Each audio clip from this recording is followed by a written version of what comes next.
Yo, I'ma talk about the streets and how I'm running the fort, how I make the dark spark thoughts flow in the fog. Saw from bunch of doors till they answer the call. Born to slaughter doors, keep the two-edged sword. Rapping for awards, spar with some of the best. Serve foes, blows, expose those to test. Acrobatics with a passion, so we fashion the time. How fast time flies when you build with the wise. So be valid with your malice, you'll control your aim. Cause these words burn, swerve, curved, and hit the brain. Disqualifying cats in the hip-hop game, they on injured reserve, their eyes burning with pain. Chains hang, gangs bang, thrown from east to west. Stress that's confessed by those that's left. Tired of sweating, yo, I'm sweating when you crossing the path. Foes that laugh, make you expose the path. Like, the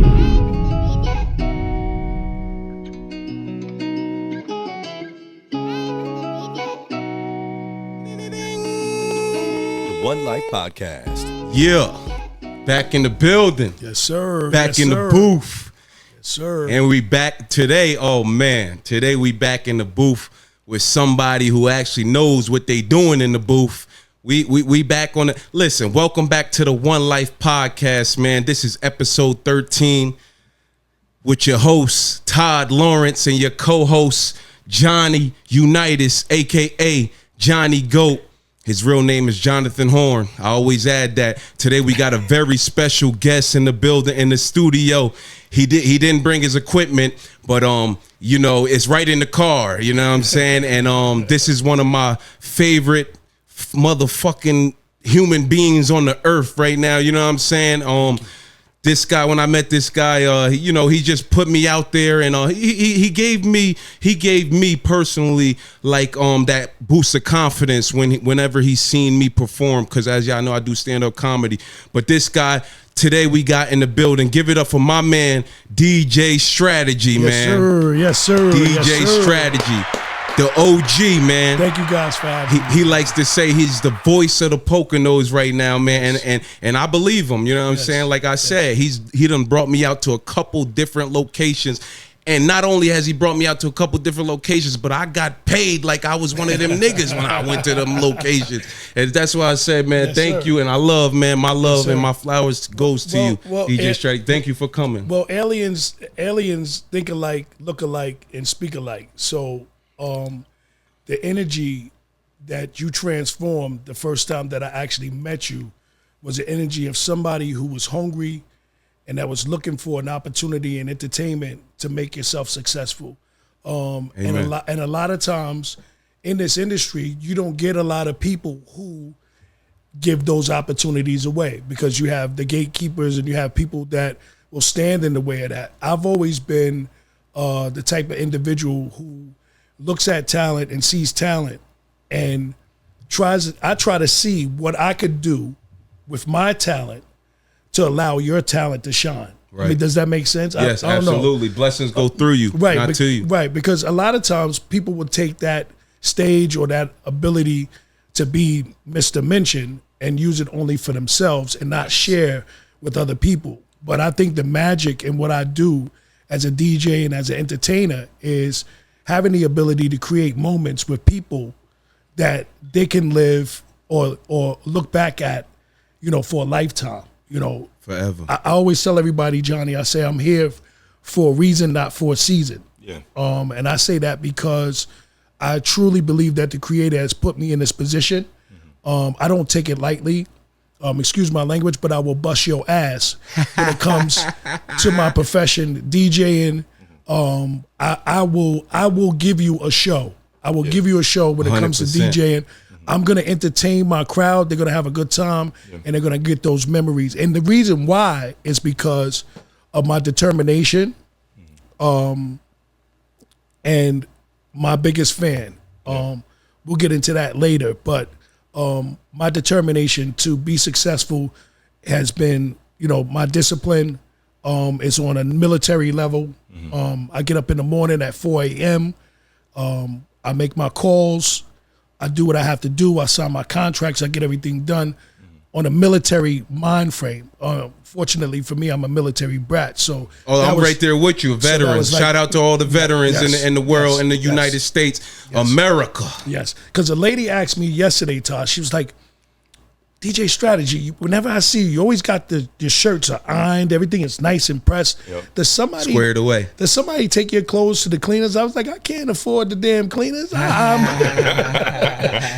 iron and I'll go to the laundry for myself. I mean, you know, that's just one of the things as a Muslim man that being home, because remember, I ain't got no job. I work for Tommy or Martin as a DJ. You don't really have Every no job. day I'm hustling. Every day I'm hustling. So No, my- he making money. He Yeah, got so sell. my job, my job, Johnny, before I leave the house, before I, go into these streets, I make sure that my house is taken care of. As a Muslim man, I make sure my house is clean, make sure everything is set, my laundry is folded and everything. I pray before I leave my house to make sure that the angels follow me wherever I go. And I work out. I take the Shilajit. I do CMOS. I just celebrated my 53rd birthday. Happy belated birthday sir. to DJ Yes, sir. Stratagee. Let's go. Cancers. Big shout out to all my cancers. And Leos, don't worry, I got your back. My Leos, I got your back, definitely. Yeah. They're coming up in the rear. But just to practice, just to discipline, and watching some of my mentors and some of the guys from the past, DJ Kid Capri, DJ Grandmaster Flash, and one of my biggest influences, because I'm from Queens, New York, was Mr. Jam Master Jay, and rest in peace to him. Run DMC and Jam Master Jay and LL Cool J was a very big influence on my life. Yeah, has anybody ever told you kind of favorite LL Cool J? I'll take that. I'll take the that. dark skin LL Cool J. I'll take it because we actually opposites. Yeah. He's a Capricorn. No Diddy, but yeah. Yeah. Pause. Yeah, he's actually a Capricorn and I'm a Cancer. So our polarities, we have a shift that combines. And from a child, like literally, his house was 3 houses away from my grandmother's house growing up. He had a big crush on my cousin. Big shout out to my cousin Dana. Shout out Dana. Yep, and he would come by the house. But Uncle Shep, who is the legend in my family, he is one of the original living members of the Mighty Drifters.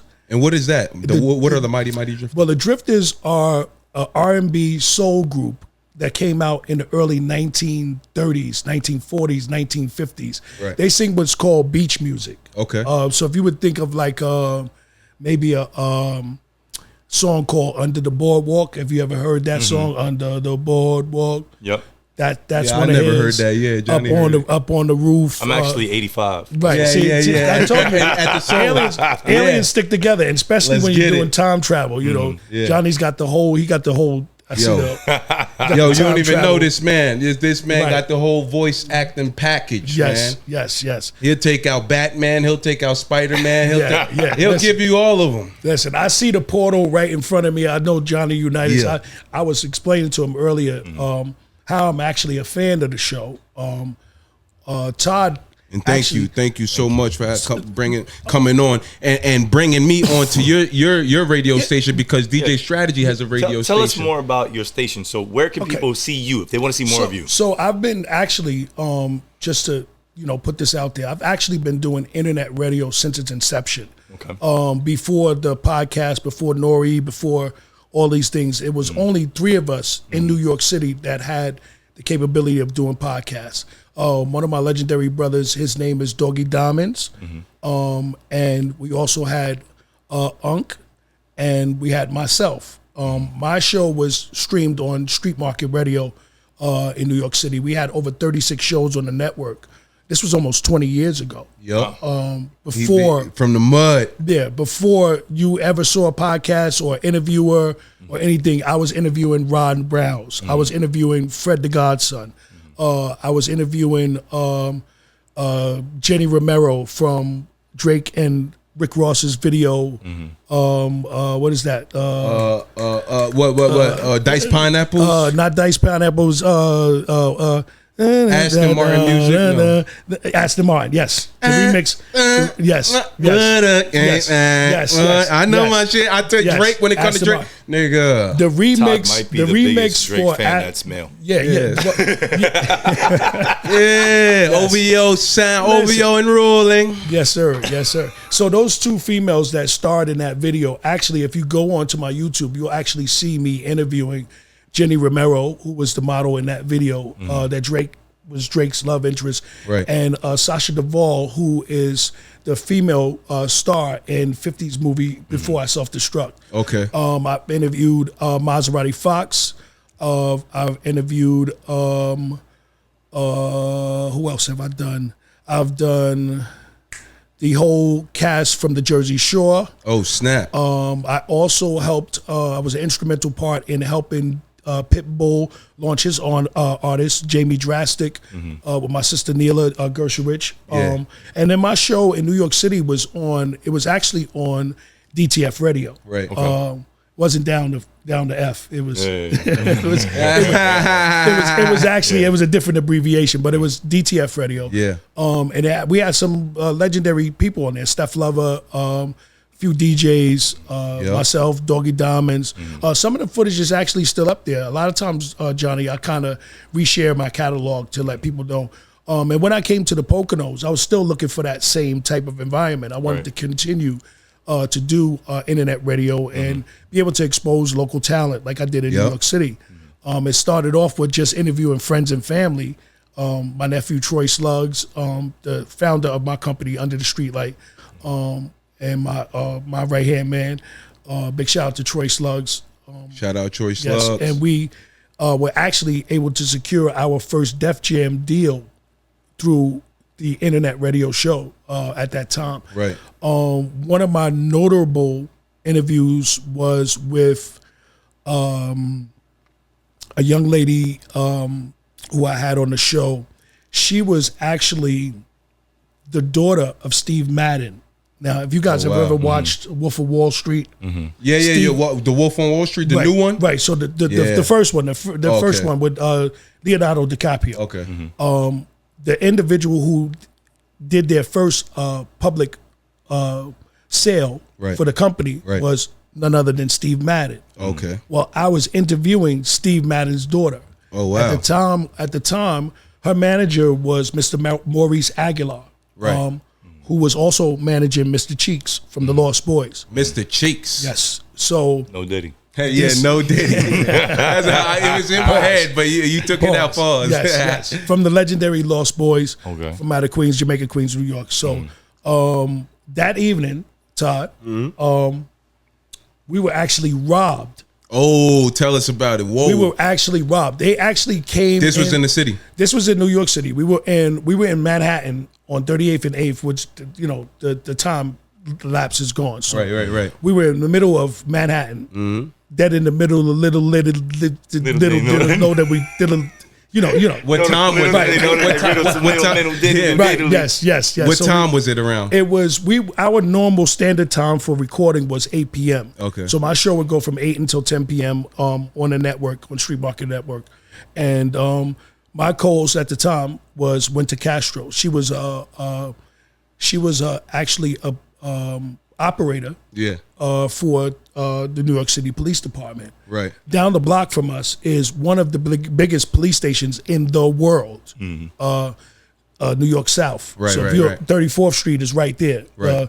The terminal is right there. All that's there. So I guess these guys, they must have thought that they were going to come in and rob the radio station. Okay, yeah. And they came into the station with guns, masks on. While y'all was recording. While we were actually, I literally had said, thank you everybody for tuning in tonight, UTSL Network. Thank you guys for tuning in. Next Thursday night, our guest will be Ron Browse here in the studio. And you guys can come in, tune in and check out the show. And then next thing you hear is boom, boom, boom. Get down, nigga. Yo. Yeah. Yo, Strategy. No. Yo, Strategy, don't hit him. Don't. Yo, get down. Yeah, that was good. Yeah. And I'm like, listen, whatever y'all do, please don't hurt anyone in the studio. Right, yeah. Whatever y'all do, just take whatever you want, whatever equipment you want, take it. Just don't hurt anybody in the studio. Yeah. And these super idiots. How many was it? It was actually 4 of them. Okay. The 4 brothers. Y'all got hit by the 4 brothers. Yeah, and 4 individuals masked up. These super idiots, that's what I call them. And just to go off of this story, there was recently a dude that tried to rob a place, and he walked in and walked out. You seen that shit? I saw that video. Go ahead, kid. Because they was like, you ain't about it. You ain't about it. He thought about his life. He's like, give me everything. Yeah. He said, you know what? I don't even got. Like they sucked their teeth. He walked out. They said he looked like he was disappointed in the service. But go ahead. Absolutely. So these super idiots decided that they were going to put major recording equipment, mic stands and camera stands and big ass soundboards. They were going to put it in a plastic bag, and they were going to run 7 stories downstairs and make it out the building in the biggest city in New York. That's hilarious. While my co-host is a 911 operator and dispatcher. Right. So all she has to do is push one button on her phone, and automatically they're coming to assistance. So here's where the superhero shit comes in. From that 7th floor window, you can see down onto the street. Right. So as soon as the door pops open for the staircase, I launched a bottle of Pinot Grigio from the 7th floor. All the way. Hits the guy right there in the back, hit him in the back. No, he threw a Derek Jeter. He fell onto his car that they were going to drive away with the equipment in. Cops pull up, lock him up. See you later, bye. See you later, bye. That's crazy, and you got your shit off. But you got your one up. Well, I had that. You hit him with that Pinot Grigio. Well, that night, I actually swung the first punch until I saw the guns. When I saw the guns, I had to digress because now I had to think about everybody else's safety. Yeah. Right. And in this industry, unfortunately, in this industry, you have incidents like that. Right. What about the incident recently with Julio Fulio, recipe that Florida artist and stuff? I feel like it's the lifestyle that you live, you present. You want to address. My father used to always say, you want to dress the way you want people to address you. Right. And in this industry, a lot of times the artists, their physical dress is dope. Y'all got on the best dress. Y'all got the colors matching. Everything is great. But your mental dressing is not.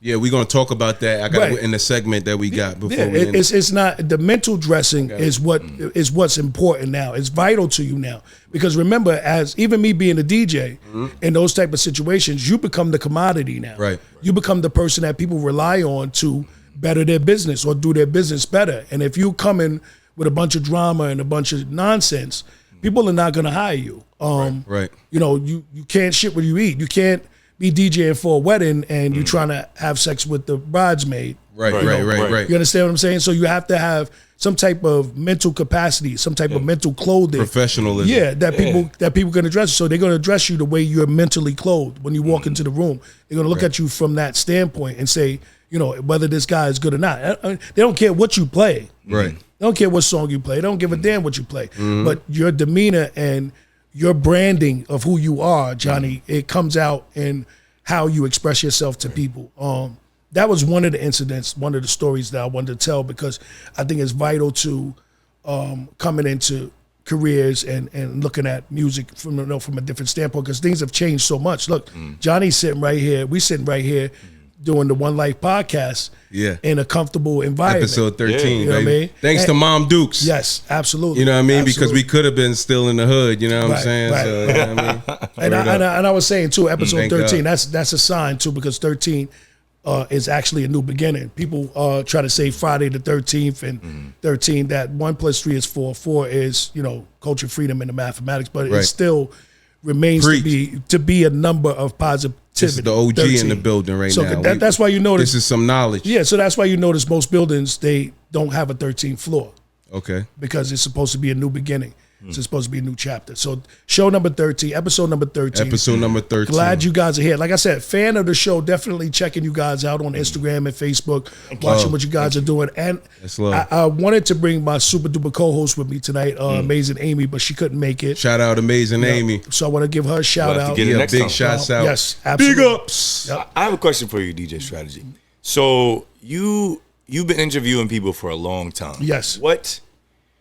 what information or what is your approach when it comes to choosing who you're interviewing and the kind of questions that you try to ask them? What do you want your audience to know about the people that come on your show? Well, and I was explaining this to a client the other day because people have a different perception of what we do. Right. They think that in this environment you have to be prepped for interviews. We did no prep, none whatsoever. But what I do as a concept, because what I want to broadcast is what is considered as an electronic press kit. Okay. So that electronic press kit would consist of your bio or your biographical information, where you're from, how long you've been in the industry, who's your favorite artist. Those are the basic EPK questions, electronic press kit questions that you ask. Now, fortunately for me, my god brother, it was none other than the drama king himself, Mr. K. Slay. Okay. DJ K. Slay. Rest in peace. Yes, and his show was on the same night as mine. So if you look at some of my footage, you'll never see K. Slay on my show, but you'll see his brothers, right? Or you'll see somebody that's associated with the show on the Genesis. This is on the back catalog. This is on the Under the Streetlight catalog. Under the Streetlight, yes. Yep. And you could go back. Like I said, most of those shows are on YouTube. My interview with Ali Vegas, I'm one of the only guys that actually got a chance to interview Doggy Diamonds. Okay, he has no other interviews. Nobody's ever interviewed him. Right. And this is the guy who was in charge of Forbes DVD. All of the interviews that you see on the DVDs from back in the day, the DVD era, Doggy Diamonds crushed that. Absolutely crushed that. He's the owner of that, and he's also a super producer too. He does beats and everything like that. Doggy Diamonds. Yes. Shout out DJ Doggy Diamonds. Right, so. To answer your question, it's more to again highlight the artist. This is my first interview. Well, in a long time. Well, another one. It's well deserved. Well deserved. One Life Podcast, episode 13. DJ Stratagee, first interview. You heard it first. Yep. This is actually my first interview. Run that back. Yes. So the facts. We making history. With me being the host, I don't want people to concentrate on me. Right. So you'll see me ask questions that pertain to my client to expose my audience to them. Who they want them to see. That makes so much sense. Yes. So going off of that, right, I just wanted to ask you, where did the nickname come from? DJ Stratagee. Where did you get the name? Where did it root from? It was funny because my aunt, she, God bless her, my Aunt Patty or Pebbles as we call her in the family, she always made up the family nicknames. Right. My sister named after one of the TV shows back in the days, Shane. My other sister, Wormy. Yeah, we got all these nicknames. They was on the block. Recipes. Yeah, I don't know where they was at. My brother was Crazy Eddie. Right. I was the professor because my dad brought all the encyclopedias, and I would go and read every encyclopedia. But Todd, I figured it out. What? Talk to me. Putting the money inside the encyclopedias. So that's why you was up in the encyclopedia. So I'm reading. One of these days, I'm reading about the rhinos and elephants, and a $50 bill drop out. Oh, so Dad was rewarding the intelligence, and you was keeping that. You was like, God did. What's your favorite book? The encyclopedia. Yes. So hence my name was the professor. Right. So that genealogy or that passing went on to my nephew Troy Slugs. Right. Okay. So Slugs is now the guy that comes up with the names, and I was thinking of names DJ G.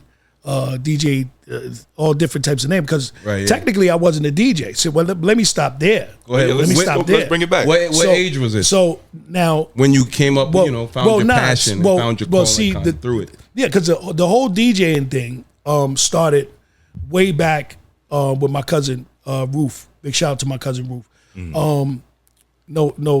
Pause. But she would bring me over to her boyfriend's house, who was a DJ, and they would go where they was going, hang out, and you started messing around with the equipment. And this guy Mark Peppers, big shout out to Mark. Mark would say, "Yo, G, go ahead. I know you like to mix, so go ahead and mix." He showed me a few things, and I kind of adapted to it. but that was the beginning process. Then after that, my best friend for 30 years, his name is T Spunk. He's managed Remy Ma right now. He's working with a couple of other artists in the industry. My best friend from in the whole wide world, he got a set of turntables back when we were kids. We were still mixing Dana Dane and stuff like that, Run DMC, stuff like that. Yeah. Left it alone, moved to North Carolina, and I was in Raleigh, and I got a chance to meet another good friend of mine, James Massenberg. Shout out Raleigh, North Carolina. Yes, big shout out to Raleigh, North Carolina. I got family out there too. Yeah, at the time I was actually running the Arby's franchise in Raleigh, North Carolina. My job was to run 16 stores. I was a general manager, one of the youngest managers in the company. Right. And this was in 1992 when I met DJ Massenberg. He was from Newark, New Jersey. Yeah, that's where I was born. East Orange General. I lived out in Newark. So we created a group called the Power Seekers Posse. And Massenberg was the DJ, Kill was the artist, and I played the beat machine. But I was always mad because I never got the chance to say nothing on the mic, or Right. I'm just on the You just damn the beat beats machine, guy. just chopping and He doing was the Metro beat. Boomin before Metro Boomin. I was actually that, BBL yes, sir. Drizzy. Yeah, right. BBL Drizzy. That Ulysses R16 beat machine is still in my closet to this day. Wow, yeah. And this was in '92. This was during the Rodney King riots. Right. So Massenberg wasn't able to make it to a party, and I had to wind up doing the party. Right. So, hence my first time actually getting back into DJing. Now wait till you hear this fly shit. So, Kill is the MC. Our Kill is the MC. Right. We've practiced every night. We got in the studio in my crib, in the kitchen. The turntables and all that stuff was in the kitchen. The microphones and everything were inside of the living room area, and we would practice. Right. Okay, so we get a call from an individual from Miami, Florida, by the name of James Sparkman, Sparkman Entertainment. Okay. And he is one of the representatives for his own company in Miami, Florida, which is stationed in Belglade, Florida. And he was the individual that St. Augustine's College chose at this time to do the homecoming celebration. Okay. So they were looking for local artists to perform to open up for the homecoming celebration at St. Augustine's College. Right. And they picked my group, the Power Seekers Posse. Nice. So we get there. And this is when what age? This is I think 1992. So I think I'm probably about 18, 19. Okay, yep. Maybe 19, maybe 19, 20. Yeah, you was getting to it early. Come on, yeah. So because I had moved from New York, I was a Roy Rogers manager in New York at 16, 17. Wow. And I moved to North Carolina and became an Arby's manager, Right. at 18, 19. Right. And from there, we get to St. Augustine's College. Massenberg is late with the equipment. Hill doesn't show at all. Okay. But James never told us who was the opening act. He never said anything. All right. Y'all were the opening act? No. Oh, okay. About to say, wait. No. The opening act was none other than the legendary Tupac. Oh, What? Snap. You see the We need the bumps? Right. See the Press a button goosebumps? on that one. Yeah. The legendary Tupac I get Shakur. around. Yes, and it was right around that time. It was right around that time. Round and Yes. round. Yes. Round and Yes. Yes. So, and not too far from there, down the block, was none other than the Notorious Big. Oh, okay. Take a look at the Notorious Big movie when you get a chance. I got it. Notorious. Right? And when you get to the part where Biggie gets locked up and he's calling his mother, Miss Wallace, on the phone. Big shout out to Miss Wallace. She's here in Pennsylvania as well. Yeah, she Shout lives in out Miss Poconos Wallace. area. Yeah. He's on the phone with Miss Wallace asking her to pray for him. And if you got a clear hearing, you can hear the jail recording going, "This is a call from a Wake County institution." Did the beat go off? This is the call. So at the time, Biggie was in North Carolina. He was in Raleigh. Right. I got a chance to meet him as well as Tupac. Oh, you got a chance to meet Biggie and Tupac? Yeah, man. These dudes was Yeah, homeboys. give it up for Biggie and Tupac, man. Yes. These dudes was homeboys. They was friends. Rest in Literally peace to the legend. friends. Like the legendary Easy Mo B. You met them in North Carolina? North Carolina, yes. Wow. And the See, first we got a time, legendary this person was in the studio tonight, man. Unprecedented. When I tell you, this was the Strictly for My Niggas album just coming out. It was one of the most incredible experiences I ever had in my life. And who pulls up after Pac pulls up? DMX. Tretch. The legend. Tretch. Naughty by Nature. Okay. Jersey's finest. Naughty by Nature. One of the dopest MCs in this time frame. Right. That gets no credit, but one of the dopest MCs, because back when Naughty by Nature was out, remember, it was OPP, it was things of that nature. A big shout out to we youngins, Tretch. but I recall Get Down with OPP. Yes. They had the Get Down with OPP. pause. You got to pause. They had the boxer shorts, the bikini underwear, and everything. Oh yeah, big pause. No diddy. Get a chance. They was doing that. When you ever get a chance to look at the OPP video, check it out. Check it out. But needless to say, so that's where the kind of DJ stuff came in. But I had to wind up doing the rapping. Right. Because Kill didn't show up, so I had to just. You was doing the rapping? Yeah, I had to run. I had to run skits. You was writing and shit. Right, I had to run what we would call skits. So it would be, a straight 16, and I would run those 16s together. You know, I would run them together.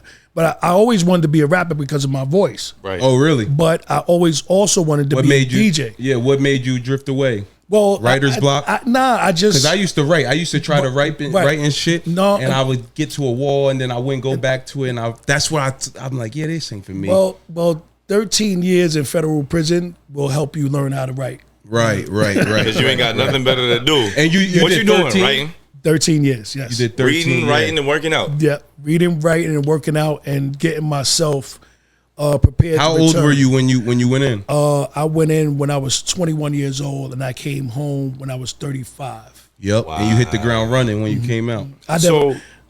Just to ask for the context here, you were already doing big things very young. Yes. And then, obviously you get mixed in maybe the wrong crowd, put yourself in some positions that you shouldn't have been in, had to do your time. When you came out, what was your mindset? Because there's a lot of people that watch the show. Maybe they've dealt with different challenges, setbacks. They're not where they, because at 35, maybe your peers, they moved on to a different lifestyle. Maybe they having kids, getting married. Now you're coming out and you're really still 21. Yeah. Because you missed those 15 years. Yeah, I missed that. What mindset did you have coming out? First thing was learning how to cross the street. Like honestly, I mean honestly, it's funny because learning how to cross the street, because remember, there's no cars in prison. Right. You know what I mean? Right. So if I could come home and you go across the street, damn, gone already because you know how to cross. But my mind state was not looking back. I didn't want to make my sentence my sentence. Right. You feel me? Like I wanted to change the full trajectory of my life. I went back into restaurant management, and I also went back into entertainment. Right. But this time it was a whole lot different because I was an artist. Right. I was actually a rapper now. I came home as a rapper. What was your name as a rapper when you came home? When I first came home, my rap name was Big Inf. Big Inf? Like infinite, like okay, all right. That was my righteous name, Infinite. Now you got strategy. So he got all these diabolical so Big Inf was the first one, and then my boy Tommy Mazio, which was one of the founders of my company Under Streetlight. Okay. He changed my name to B.A. Baracus, which is the star from A-Team, right? Which was actually BA. Mr. T. Yeah. Mr. T. Yeah. So I pity a fool. I pity the fool, right? So that was people like used to try to call me Mr. T when I had my mohawk in elementary school. Right. So I was like, yeah, I'm not that ugly, nigga. No, but to answer Johnny, the thing was to to come home and not look back and just do things from a different perspective. Yeah. Raise my kids, try to live life from a different angle. Like, you know, some of the things that I was involved in back then was pretty intense, bro. I was just telling somebody today, we was just talking about fashion. And I was telling somebody, you know, that the federal government has you got a way. a nice pink shirt on and everything. Dipset, Cameron days. This the OG in the building. That's how he showed up, man. Yes, sir. Yes, sir. And I was talking about fashion. I was telling them how the federal government, whether you want to work or not, they send you to work in the unicorn factories. And my job in the unicorn factory was I was a textile expert. Okay. What I did was I did battle dress uniforms and chambray shirts for the United States military. Right. When I was in Petersburg, Virginia, I was a cable builder. I built light streamers for the United States military, as well as actual cables that went to missiles. Handyman. Unfortunately, I was put in that situation, but I overcame and I adapted to that situation. They make you learn something. You better come out. You're gonna come out. You're gonna learn. Being around Mary and Barry, being around T.I.'s first bid was with us. Wait, you was with T.I. in jail? T.I. was on the same compound with me. Riddick Bowe was on the same compound with me. In prison? Yes. Riddick Bowe. This man was in jail with T.I., Riddick Bowe. Listen, I'm pretty sure none of them wanted to be there, though. And Mary and Barry. But I'm just saying. And Mary and Barry. They was playing dominoes together. Yeah. All of them. Well, T.I. Did you see Riddick Bowe knock anybody out in there or no? Nah, Riddick was super cool because remember at that time, he had the kidnapping case because he took his kids from one state to the other. Right. So they charged him. And they tried to charge him with kidnapping. So he was pretty cool. Mary and Barry was super cool. He was just moving and grooving through the scenes. And T.I. liked to play handball. Really? Yeah. He was rapping when he was in there? Well, no, he wouldn't rap word for shit for you. Like, you don't approach him on a compound and be like, spit something. Like, nah.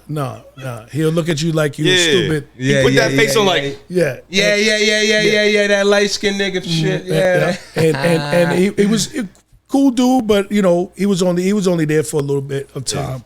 I met some other notable people in there, also, you know, from the mafia.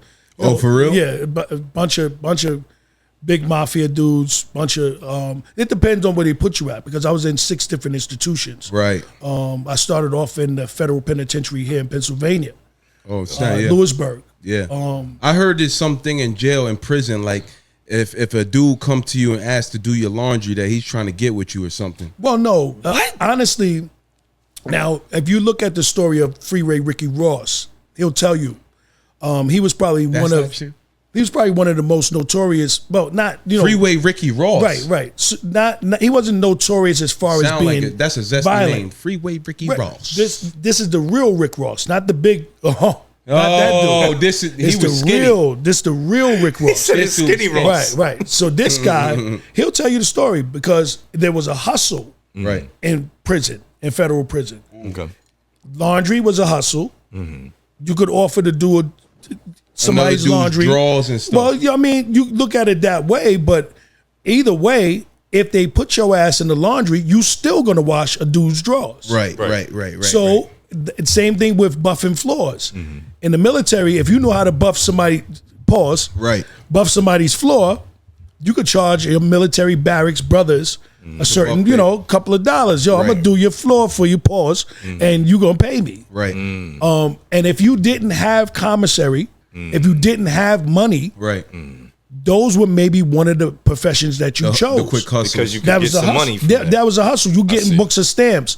Those books of stamps, in turn, you could take them to the gambling table, make a little bit of money, sell your stamps, do whatever you're doing, whatever. But even going into ceramics and stuff like that, it was just different hustles. Everybody had a different hustle. Right. Now, on the pretense that you're asking about, unfortunately, in federal prison, it's different. It's totally different. It's not like the shit you see on TV. Where niggas is trying to beat you up, don't drop the soap. Right. Listen. What if you drop the soap? Those things happen. They happen, but you wanted them to happen. That's a real rule? Don't drop the soap? Dude, you was dropping the soap before you dropped the soap. Okay, let's keep it clear. Let's keep it clear. Pause. No Diddy. You were definitely dropping the soap before you dropped the soap. See, because a real man that's there to do his time is not really associating himself with that. Remember, he's trying to either get his time back, go back into the law library, educate himself, or what have you. Right. Them dudes was being them dudes. See what I'm saying? Right. You have some legends like, I'm not gonna put nobody's name out there because I don't want to just to make that type of podcast. You already said T.I. and Riddick Bowe. But I will tell you, know that there's some individuals that had female girlfriends. Female girlfriends, right? Well, male girlfriends, right. Tie. Listen, and they will perpetuate that type of mind frame if you allow yourself to be sucked into it. So let me tell you, I'll give you another story, real quick story. Absolutely, real quick story. In prison, okay, it's Thanksgiving, Christmas. They have holidays in there. Yeah. So what they did is they allowed that part of the population to put on a talent show. Oh shit! Man, I'm a Barbie girl in a Barbie world. One of the most hilarious things I ever seen in my life, but they will perpetuate that idea. They will demasculate you in that environment if you allow that. Right, they'll turn you into Joanna Man in a second. Right, if you allow that. But the actual washing somebody's underwear, stuff like that, I'm not doing it. Nah. It would have been a hustle because you would have been put in the laundry. If you didn't go to the laundry, you had to go. I would be the nigga selling honey buns and shit. See, that's what I'm saying. You may have been that guy. That too. Right, no Diddy. Somebody roll up behind you, so you the one with the honey buns. There was a dude by the name of Striker Pose. His name was Striker Pose. His name was Striker Pose. Oh, thank you. 6 feet tall, dark skin, big handed mother sucker from DC that could box his ass off. Right, yeah, go ahead. Okay?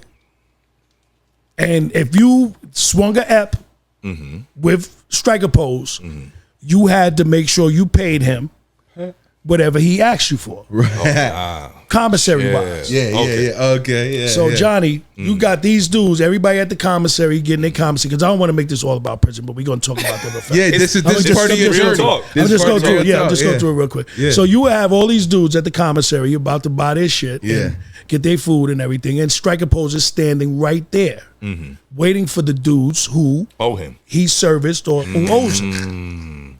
And if you did not have Striker Poses, butter pecan ice cream, or whatever cornbread, whatever, the soups, the tuna, whatever it was, Strike would knock you out in front of the commissary, take your commissary bag, and there was nothing you could do about it. Because remember, you're still fighting a man. Yeah. I don't give all that gay stuff or whatever. Excuse my French. Oh, because Striker Pose was on the other Pose side. was on the others. He was the ops. He was saying, he was saying Striker Pose would do something for you, and then you do something for Striker Pose. That's what you're saying. And Striker Pose was on the pro quo. Striker Pose was with the LGBT. The LGBTQ, but see, it wasn't no LGBTQ. And he was working out.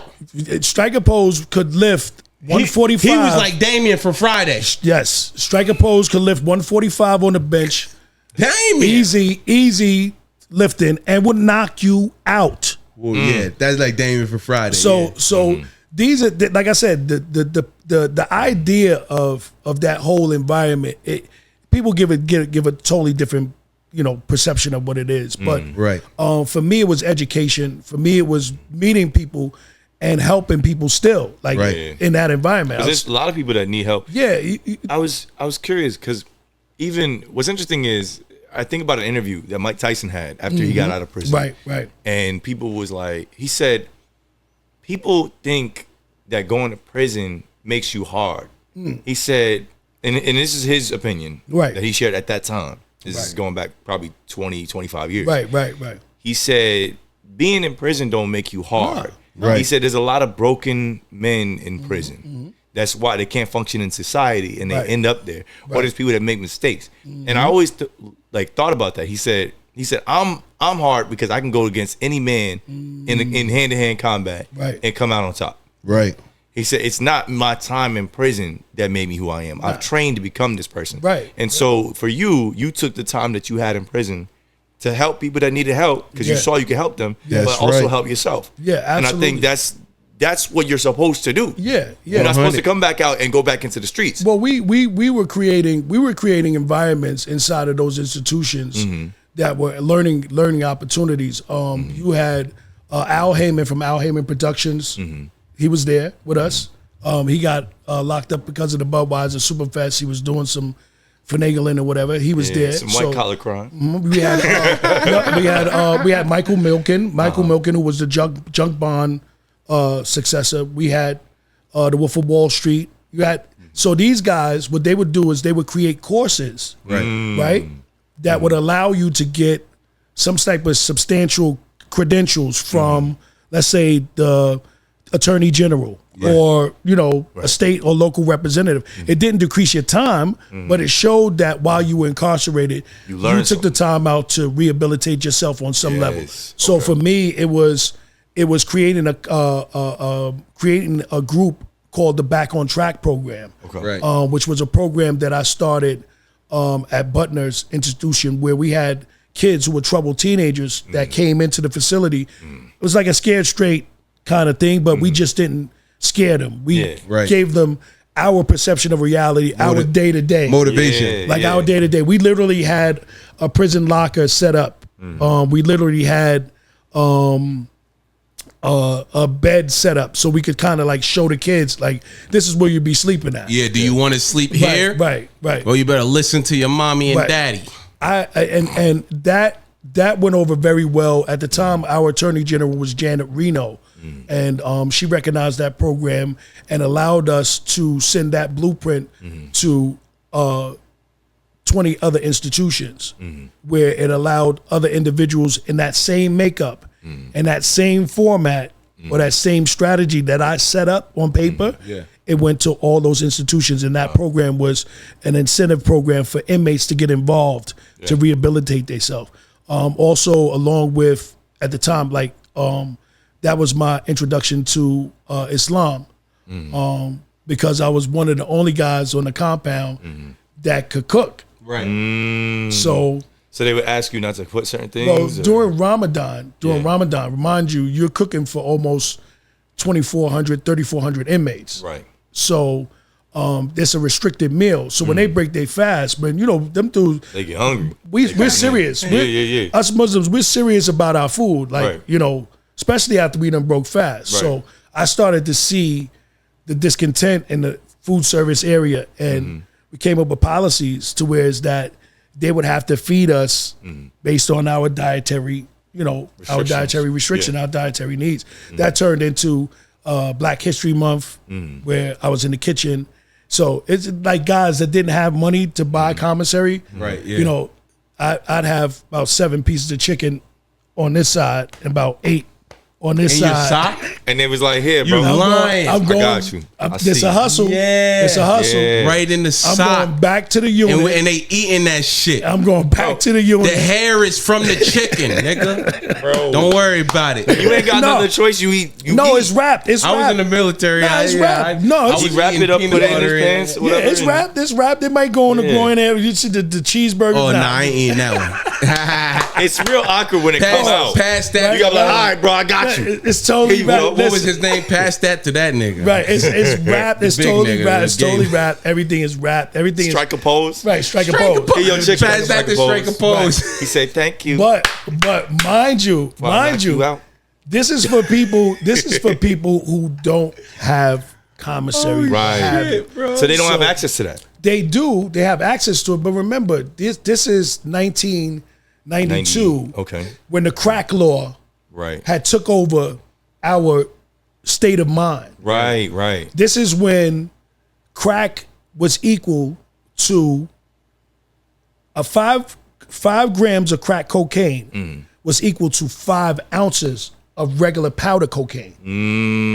Because so they was trying to get any little bit of it. Well, they could. no. They considered crack cocaine to be very, very dangerous. Oh, so saying in charge because it was killing. If you had 5 grams of crack, it would be the equivalent charge of 5. Well, the chemical makeup of crack cocaine is nothing but water, baking soda, and cocaine base. Right. There's no violence that comes with creating those 3 elements. There are only 3 elements. Right. The violence came out of the need for people to survive. Right. See, people had to survive in that environment because the price of crack cocaine was very cheap. It wasn't expensive. It was the cheapest high that you could get. Whitney did say crack is cheap. It was the cheapest high that you could get. Rest in peace. Whitney, right. Rest in peace. Right, yeah. Rest in peace of Whitney. But I say that to say this. Those laws that they created in that time were targeted at young black and Hispanic men. Yeah. Where they made them very severe so that they could lock them up. Severe, very severe. And no disrespect, and I say this again because I'm not a politician. I don't get into politics. But Joe Biden was the first individual to sign that into law. So because they felt like they had to do something immediately about crack. But now we find out 20 years later from Snowfall and all the other information that we find out Snowfall, that these people were John, involved. you watch Snowfall, right? Yeah. I don't watch Snowfall, but I know a lot of things about a lot of things. These people were involved. Is a great watch, these people were involved with bringing cocaine into the United States. Yep. Okay, so that being said, now you're charging guys, and a guy that would normally get a slap on the wrist for 5 grams of cocaine powder, right, now gets 5 years mandatory because it was crack. Because it was crack. Right. So just imagine. So that's a lot of the people that were in there with you. Yes. Had those types of situations. Yeah, and it was not to say that they were crackheads, not to say that they were addicted to crack or whatever, but they didn't have the financial capacity. And remember, the federal government, when they put you in prison, they don't put you close to your house. You're not gonna be next to Ma They Dukes. put you in the middle of, No, they're gonna take you and transport your ass somewhere where it takes stamps. You ain't getting no. My first. Don't go to prison. This is what this segment. I'm telling you. This is the segment of the show. Stay out of prison. My first 4 years that I spent in the USP, in the United States Penitentiary, in Lewisburg Penitentiary, was the worst part of my life. When you walk into the building, bro, it looks like Castle like booty and dick. It looks like Castle Grayskull. Todd, let him speak, bro. I don't know what just came out your mouth. That sounded like verbal vomit. Just let this man speak. That was crazy. No, but the likelihood and the comparison of it reminded you, Todd, of an actual slave ship. Really? Because you could hear the voices and people, you know, when you walk in the door. You got the chain. But you want to know how you know if your family was in slavery? You got to look at your feet. If you got rough feet, you had ancestors in slavery. That's a fact. I'm telling you. But keep going. But so you walk into the institution, it looks like Castle Grayskull from He-Man. It's dark, it's raining, it's thundering. You walking up this long staircase. Cold. It's cold outside. You shackled. You walking into the building. So the first 4 years of my life was horrible in federal prison, and I would never, wish that on my worst enemy. Right. But as it went along, because of the choices that I made while I was in there, one was not for protection or not like that. I claimed my shahada. I was always familiar with Islam, but not to the extent of the Nation of Islam. Right. And when I came into contact with that literature and stuff like that, it kind of bettered me because I was now able to, abstain from certain things. Right. The girly books, Playboy magazines, whacking off, just. When I was in boot camp, I didn't have no urge to do that. But when you doing a sentence, I think it's a little different. Right. It's a little bit different. But see, the benefit of it, of being a handsome young man, it goes both ways, right? Yeah. What was his name again? So Striker Pose knew the difference, though. He knew the difference because, like I said, again, we walking around and it's mind you, I'm the minister for the Nation of Islam. Yeah. I'm not just the guy standing next to the guy. I'm the guy that they're listening to, making sure there's one on this side of my post, there's one on this side of my post. When I walk out of my cell, there's two. There's my lieutenant and my captain from the Nation of Islam waiting for me to come out of my cell to walk onto the yard, to the chow hall, to wherever. I had like security. It was my that was how high your name rang bells because of the fact block. Because of the fact that I took the time out to know what I was doing. Like my stepfather was in the Nation of Islam prior to that, and what happened was during the crack law. There was a riot. So they shut down all of the federal institutions and they moved the ministers of the Nation of Islam. Any community representative that had any type of pull on a compound, they switched you to a different institution. You went to another institution where it was close, far away from your family or far away from your influence. And I was one of the guys that was there. The whole purpose of us memorizing the mathematics, the alphabet, the 1 to 20, the 1 to 36, the 1 to 14, was so that if any one of us was removed at any time, we would still have a record of our history. So when you hear somebody say a 5%er would be probably one of the closest things to the Nation of Islam. So my introduction to Islam was a 5%er. So if I said to you, let's see, if I said to you, I'm looking right at it right now. So if y'all looking and y'all paying attention, y'all see what I'm talking about. If I say everlasting love, everlasting master, equality now, true, righteous, equality, you would probably think I'm just saying gibberish. No, but that's like it's code. Right.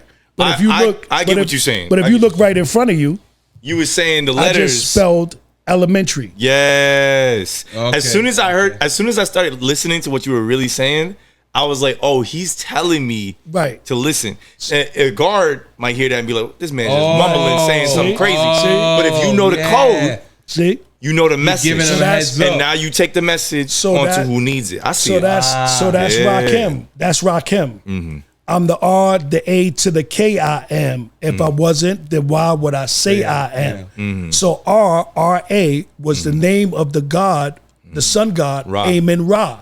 See, I don't gotta go too far. I don't gotta go too far. This man, we got a fucking rocket science. Martians think alike. We all think alike. We are not from this planet. That's why I rock with the best, man. Yes, Ra. Always. So Amen Ra. So Rakim was telling you at that time that there was a portion of the God Ptah inside of you that existed, and you had to tap into that, which was the highest frame of thinking, which is the mind. Right. Interesting. Yes, very interesting. So that's where I was at with it. So because I knew all of those things, it afforded me the opportunity at the highest level as the minister of the Nation of Islam. So I would be having the opportunity, or I would be given different privileges. Right. So I didn't need the girly magazines because you had something female more important officers to focus on. Female officers you had the insides. Had my attention. Right. They had my attention. To the bubble gum. I was doing a program, right?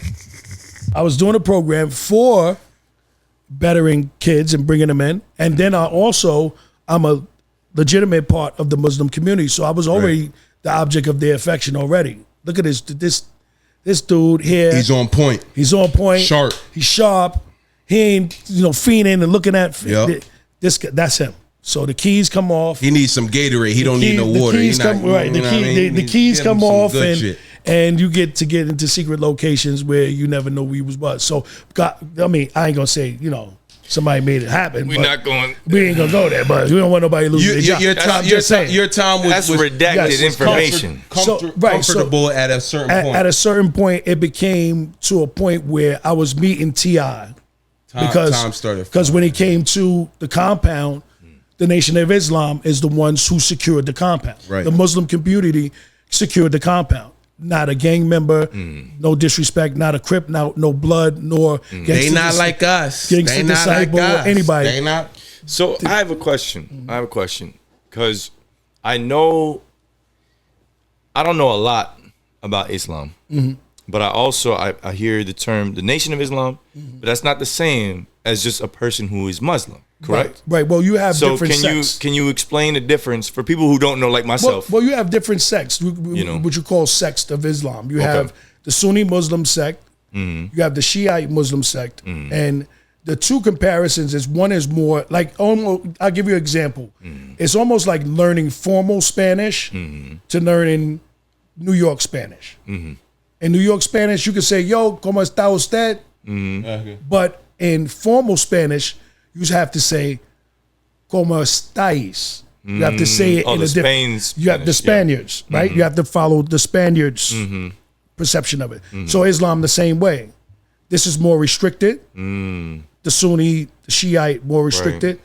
Nation of Islam, yes, restricted. You are restricted. There's a certain restriction because there's a lot of things that you cannot do in the Nation of Islam. Right. Yeah, like eat pork. And that you can that's do. All Muslims. Well, that's all Muslims. That's all Muslims that can't eat pork. Yes. But there was certain restrictions in the Nation of Islam. There's certain portions of time that you don't eat meat.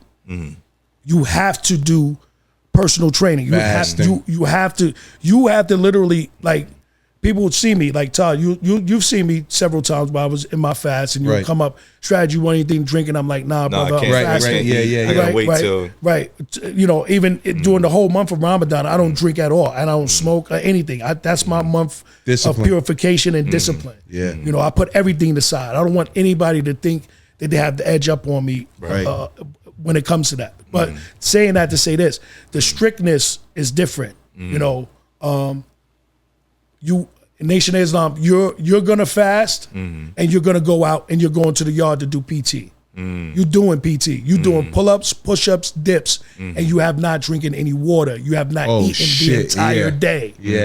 So that militant mind state is that military mind state. Like that Navy SEAL shit. You put into almost a position in life where for all sects, you know, in Islam, you're put in a situation in life where your only way, I guess, of survival is to be in tune with your creator. Right. That's all you got. Yeah. That's all you got. That's your sustenance. That's survival. That's what sustains you. Knowing that you have that connection with the creator, you know, gives you that ability to surpass that. Okay, I don't need sex. Balance. I don't need alcohol. I don't need weed. I don't need none of that. None of those things will define me if I was to leave this earth tomorrow. So that concept, strict, super strict, and super duper strict. You know, of course, you know, in the Nation of Islam, you see Minister Farrakhan, and you see how structured the Nation of Islam and the MGT, you know, the female soldiers that moving and marching. You see they cover their whole body. I have a question. You see the FOI. How at one point, Malcolm X was a member of the Nation of Islam. Yes, absolutely. But he left the Nation of Islam toward the end of his life. Yes. Is that correct? Well, he was initially expelled. Okay. Because of the confrontation between him and Elijah Muhammad at the time. And that was just based on his speech. He made a speech. What he was saying was contradictory to what Elijah Muhammad was saying. Well, it wasn't so much contradictory to what Elijah Muhammad was saying. It was the same message, but it was being delivered in a different manner. Because remember, at this time, Malcolm was universal Malcolm. Right. He wasn't the Malcolm that was brought up in the mosque or the temple with Minister Farrakhan and Elijah Muhammad. This was the Malcolm who had been to Mecca, had seen all Muslims praying together with no subjection or what have you. Not being like, oh, these look this way, these look that way. So it altered his perspective. Right, it altered his perspective because... I'm sorry. No, go ahead. I'm kind of like, I'm asking these questions because I find it interesting. I find that many young black men, when they go to prison, go into prison, right, and they're very fascinated with the Nation of Islam. Sometimes what I always can appreciate is the value that the Nation of Islam puts on educating young black men. They always try their best to educate young, whether the man learns or not is up to him. Right, it's up to you. But they value young black men, unlike other groups or ideologies. Right. And they want them to better themselves. They want them to learn things and be better for themselves and have a better relationship with their creator. With their creator, yes. Do you think that Why do you think that has such a strong pull when people are in prison? Because of the environment. Survival. Because of the environment. Because some people choose it, like you said, survival. That's a good chime. Survival, because some guys, when they come in, somebody is making them wash their drawers. Pause. You know, somebody what's his is. name again? I keep getting Striker pose. Striker pose. Done got a hold of you. Yeah. You know, but like I said, that's not Strike thing. Strike thing is he gonna do what he do. But there are situations like that. Unfortunately for me, I didn't have any incidents like that, but I had an You was incident. working out a lot. I had an incident. Okay. He's admitting to it. Let's go. Todd, No Diddy. Todd knows this because, you know, we talk about this all the time. Okay.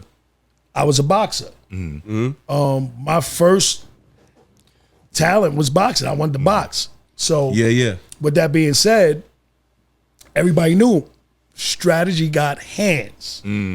So it's not going to be a situation where Easy. you're going to challenge me, Right. and we're not going to have that Scuffle. That scuffle. So here we are. Again, going back to the factory. So I'm in the factory. I am the lead man in the factory. When your sentence gets lower, and you get closer to coming home, they give you what's called an honor grade system. Right. And in that honor grade system, you're given the responsibility for certain things that they know that you're not going to F up, because if you do, it's not that you're going to not go home, but they will trust you more. Right. Okay, so like say for instance, in our factory, in the textile factory, we had knives that we had to use to cut the collar stands for the shirts. Yeah. Okay, that machine was operated with a heavy machine, and because of the facility that we were in, it was a lower security facility. Right. So you didn't have a dude that had 30 years in that facility, Right. which would have a tendency to be more violent than a guy who had 2 years and was about to go home. Right. He's more chill. You Right. understand what I'm Closer you saying? are to going home, the less you want to make a mistake, because you chilling. So that's Yeah. why they put you in that honor grade type of situation. They're gonna put you in the kitchen because they know that you're gonna be responsible for the meal. You're not gonna burn the food. Like or harm this anybody, put nothing dude, this dude that got 45 years, he don't give a dog. he could ish. care he can less. take everybody with him. He don't care. You'll Yeah. be eating something you ain't think you supposed to be in. You know what I mean? Okay.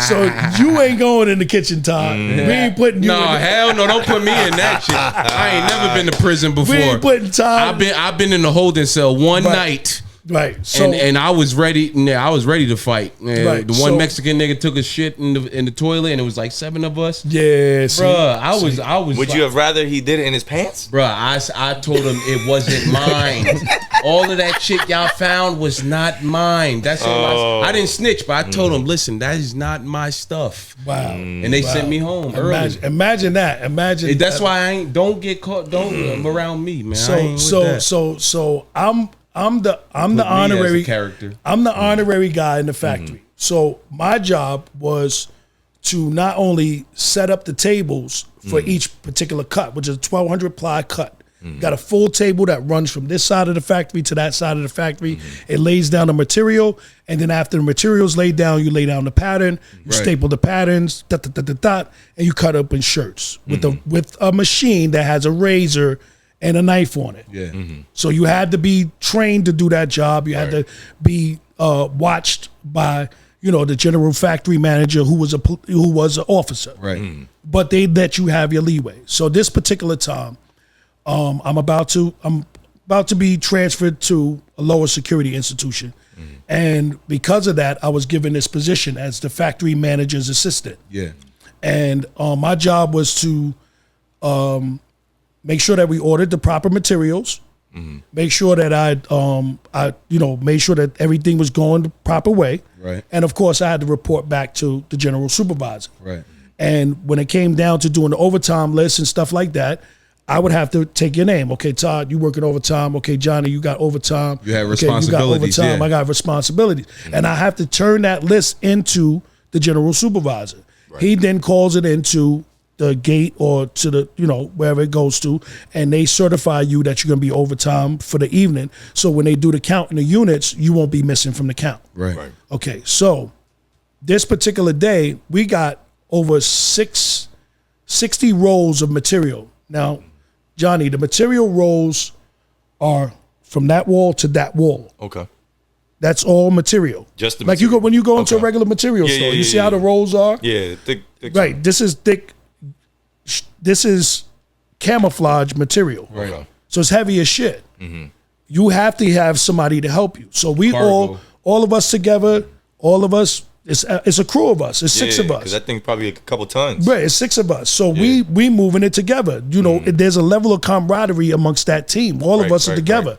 So when one dude decides not to help us, you know what I'm saying? Like, what do you want us to Extra do? sweat. Right. So now you don't want to help us, but you want me to put you on the overtime list. Now I'm putting you on the overtime list to help, but you ain't do shit to help us. Right. You just trying to get extra. So when I approach him and I say, yo, you know, bro, I'm not putting you on the overtime list today because He was ready. you know, you ain't help us. Everybody agreed with me. Yo, y'all agree? Yeah, he ain't do shit today. Yeah, fuck him. Let him go back to the unit. So I go, it's count time now.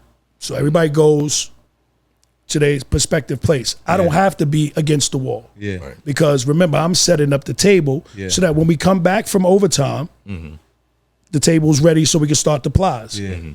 Because in a little while, at about 9 o'clock, it's yard recall. Right. Yeah. Now you only got 10 minutes to move across the compound. It's called a 10-minute move, brother. Got 10 minutes to move. move. To get your ass to the kitchen, get your food, and come back to your room. Oh shit. Yeah. It's 10 minutes. You gotta move if quick. if you do not make it within that 10 minutes, you automatically you get a citation. Yeah. Yeah. A bunch of citations will get you locked up in solitary confinement. 24-1. So 23-1. you moving. You're moving. All right, so homeboy decides that he's gonna take one of those die clicks, sharp as a motherfucker, and come and look for me while I'm setting up the table. So what happens is he comes behind me, pause, Yeah. while I'm leaning underneath the table and takes the die click and busts me over the top of the back of my head. Here's the Oh, I see it. here's the stitches Wow. from it. Yeah. So mind you, Johnny, I'm getting ready to go home. Right. Yeah. I'm about to go home within the next year or two. Okay. Yeah. Boom. Yep. You know, I'm at the low. Yeah. I get a little sensitive about it. My daughter, that's my light. You see me Right, yeah. push my daughter. Yeah. That's my light. I'm thinking about going home to her, but that shit is stuck in my head. I have to pull it out of my head. Once I pull it out of my head, blood just starts gushing down my head. So I can't see anything. And I look and I turn around and it's this dude that just bust me in the head because I didn't put him on the overtime list because you didn't want to work. Yep. You see how life is? Life is Especially in life prison. Life in prison, Right. especially. It's a different Grimy. breed of people. And griminess existed only on a certain level because you knew certain people knew who to mess with and Yeah. not to mess with. Yeah. But me having that demeanor, the smiley, we good, yeah. always He thought he being. could try you. He figured He did, because yeah. the whole thing is people don't believe you a G until you show them you a G. Right. Right. So this is the situation. And I'm standing there with blood gushing down my head and I'm trying to figure out He's on some Kane shit right now. You look like Kane right now. Yeah. what is my next move? WWE. You're right. What's my next move? I immediately looked for him. I saw him. And you ever see the Enter the Dragon when Bruce Lee started glowing and shit? Yeah. I started glowing. Shit you not. I started glowing. My whole entire body illuminated. And I just went straight for him, bro. And I just did everything that I could It possibly. was like that rage. Yeah. When the officers came, because they have this code, it's called deuces. Yeah. So whenever they hit the deuces, that means every single officer, no matter where they at on the compound, you are to go straight to that location. Right. Because it could be an emergency situation. So Right. all the officers running. Everybody coming. The lieutenant, I'll never forget him. I'll never forget this lieutenant. Little short, little motherfucker.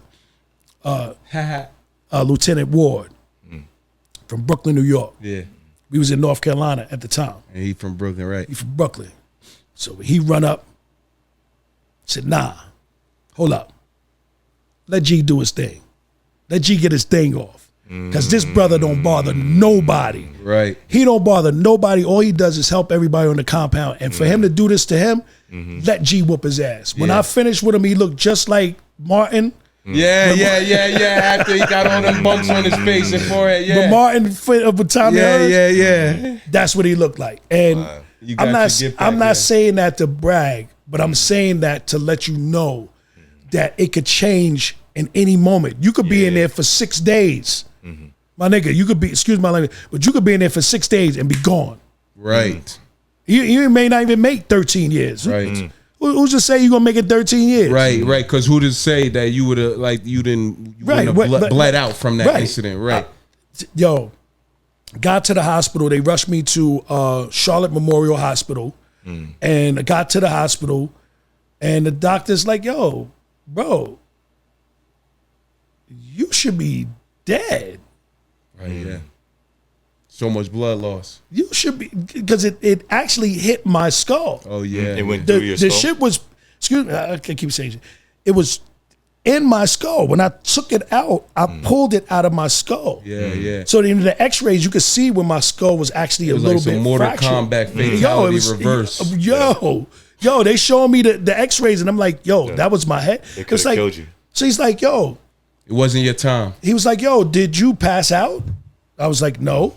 It was like, did you feel anything else? I was like, nah, I just felt the bump on my head, and that was it. And I saw the blood, and I blanked out. And he was like, you should be dead.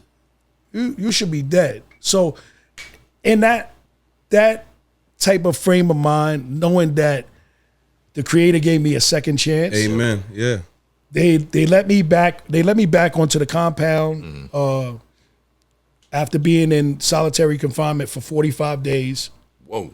I had to stay in there for 45 days. 23 and 1. That's solitary confinement, right? So you see 50 Cent in Before I Self-Destruct, where he took the razor blade and that's in Get Rich and Die Trying too. One of my favorite movies. One of my favorite movies. 50 Cent, right?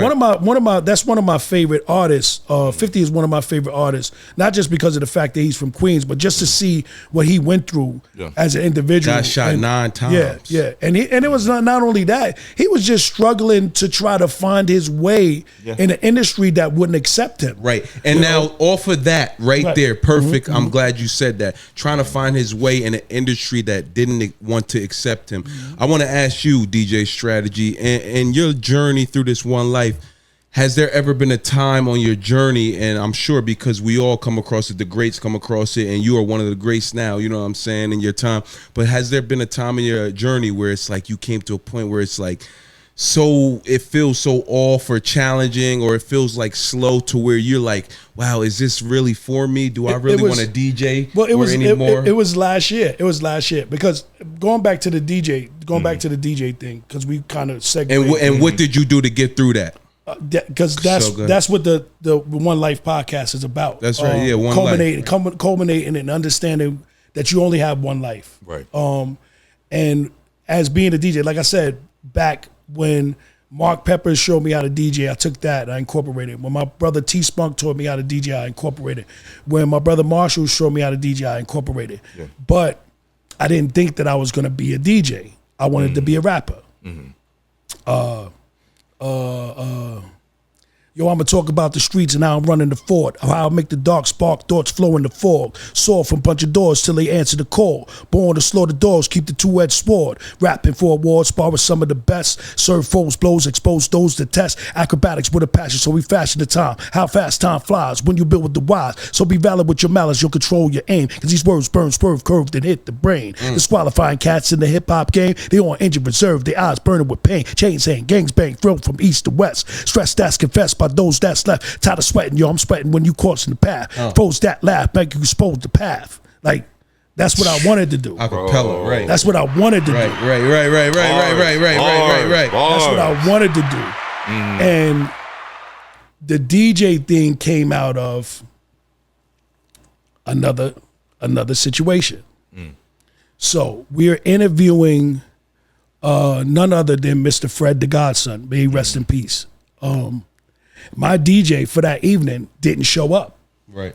Mind you, all of the music that we needed for Fred the Godson, he's got it on his freaking computer. Right. This is last year? This wasn't last year. This is going into the when DJ you first thing. started becoming a DJ. It's going into the DJ thing. Okay. And then I'm gonna circle that around how I came up with the name To the DJ Stratagee. Or the challenge that So- hit you or whatever. So now I have to make a decision, Johnny, if I'm going to let Fred the Godson's interview slip right out of my hands, Right. or if I'm going to find a way to get his music and DJ that for the night.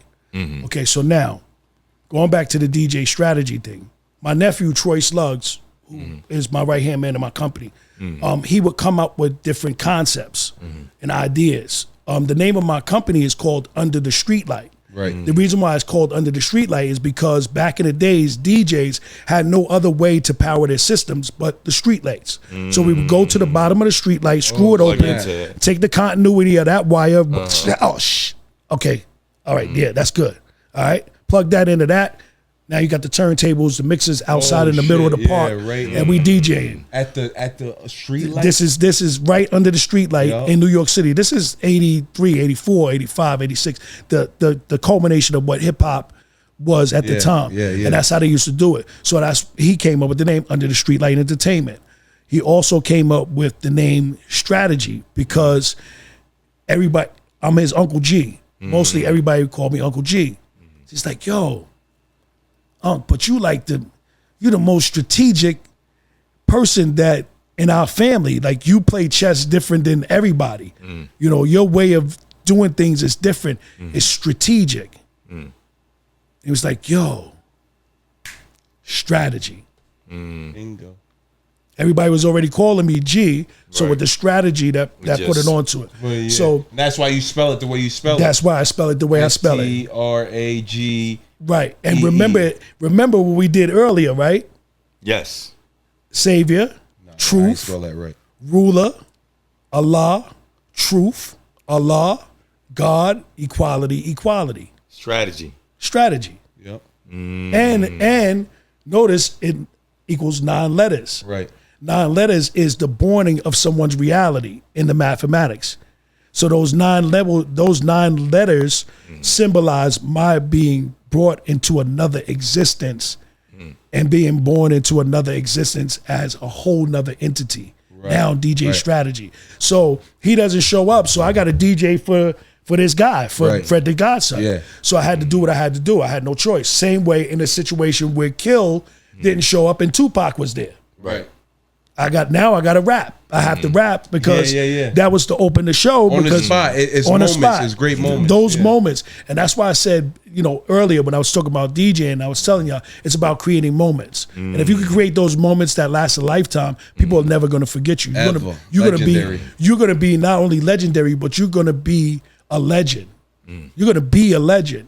And people are never going to forget you. You're always going to be here. You're always going to have existence here, whether it be in a plus degree that I wrote and left in federal prison to help somebody better themselves, or if it was the program that I created for Back on Track, whether it was 1836 Saloon, where I allowed artists to come and perform and share their talent and prove that there's something more that we can do for each other. So the strategy came out of that.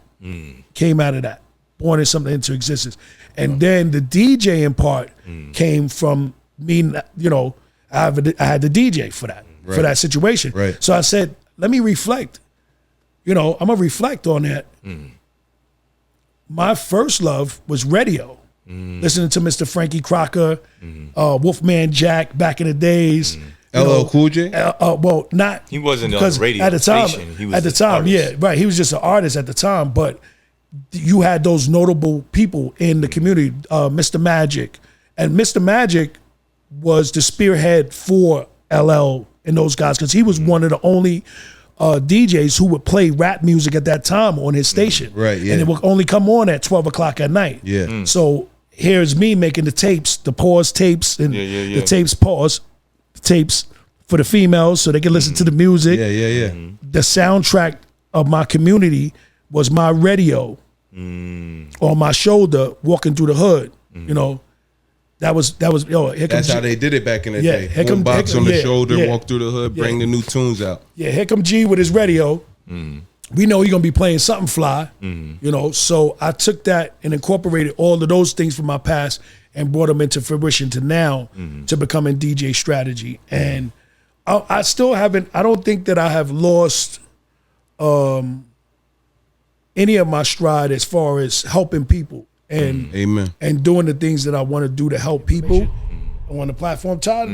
Todd watched my show long enough for him to see, Absolutely, you know, some of the things that I do and I promote. But he might see the show. He don't know any about the behind the scenes. Right, the behind the scenes. Yeah, that's the thing about like everything that we do. We gotta is what people see is like 10%. It's like an iceberg. Yeah, you see absolutely. 10% of what actually goes into anything. Yeah. Even so it's the behind the scenes that I'm trying to like learn and master, and like the business we was just talking about, like turning entertainment into monetization, right, into your bank account, right. Yes.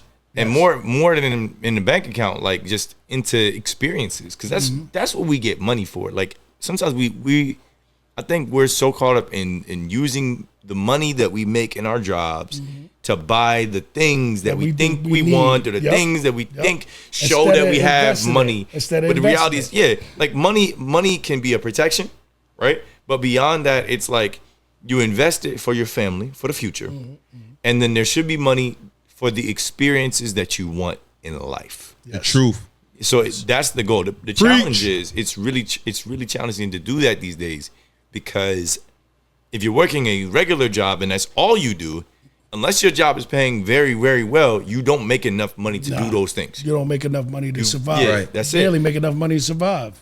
So it's so important for young people to learn, even if they're not going to be like if they're not going to create a huge business, to at least understand how assets work, to at least understand how money actually works. Yeah, because that's something that we were never taught. No. We were never taught that in school. They would get a job, but that's it. Get a job, work till you retire. But that's it. But they'll teach you when you get to federal prison. They'll teach you. Just don't go to prison though. You know what I'm saying? You know what I mean? He didn't go live. Yeah, he didn't go live. No, we live. We live. Yeah. Oh, okay. And we about to get into the segment. Yeah, we've been talking. Okay. I'm sorry. Whenever we take a little break, I always like to just jump right into the conversation, because that's where the most organic conversation is. You know, that's true. So sometimes I'll let you know, hey, we live. Sometimes I'll be like, yeah, that's Johnny Goat. Johnny Goat. Yeah, let's go. Let's go. But this is the perfect time. Let's talk about the segment you had, Todd. Yeah, so we got a new segment we bring into the One Life podcast, man. This segment is called Right Now Around the Globe. So right now around the globe, with this segment, we just bring to you just a lot of different current events. I got 7 current events from, right now around the globe for this episode 13 of the One Life podcast. So the first one, right now around the globe, I want you to just give our opinions on like the situations and stuff like that. Okay. So what do you think about the Donald Trump situation that just happened? The attempted assassination. First of all, the Simpsons are always right. They're never wrong. And most adults don't know that the CIA does have an organization that uses mind control to manipulate people to believe some of the things that they can and cannot see. And I say that strongly, and I mean that. That was a WWF episode. The razor blade cut his ear very slightly.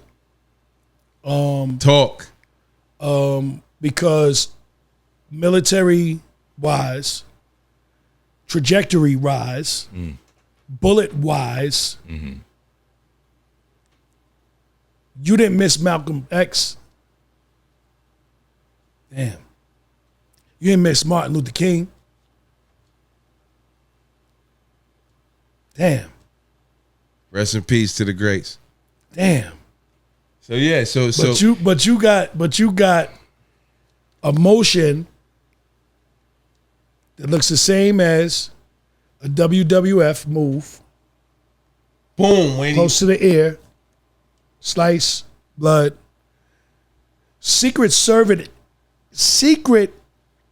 Service agents on the ground with you as referees who cover you but give you the opportunity to find your shoe and a photo op. Staged, right?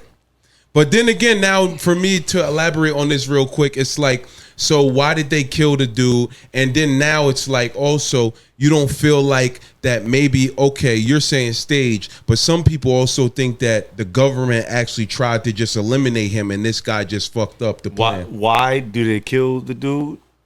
If you create... All right, so this is not me...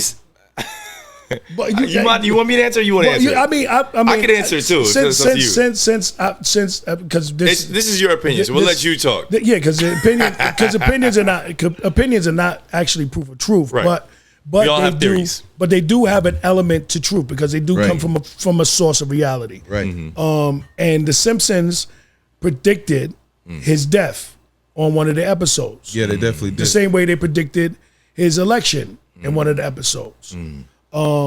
I sincerely believe that there's a very strong possibility that this was, reason why I say I think it was staged is because of the level of popularity that they need in order to have him win the popular vote.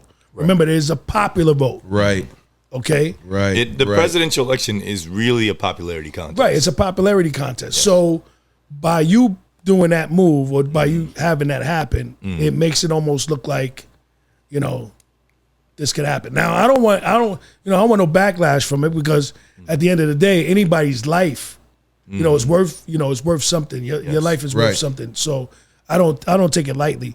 But every single rap song from 1986 all the way to 2024 has a particular personal reference of Donald Trump and his ability.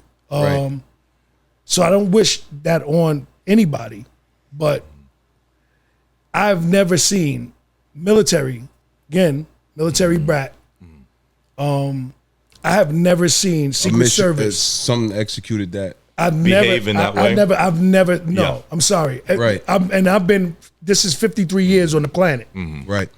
When they. So we're gonna say it's staged. I'm gonna go this way. Or are you saying it's staged or the government tried to set them up? I'm gonna say that it looked like a staged setup. Right. That's all I'm gonna say. Yeah, that's what it looked like to me. That's just my opinion. I thought it was staged too, but then when somebody said that maybe the government tried to take him out or something like that, I think it was definitely a setup. Put it like that. You're gonna have to wait. You're gonna have to wait another 40 years until those redacted documents.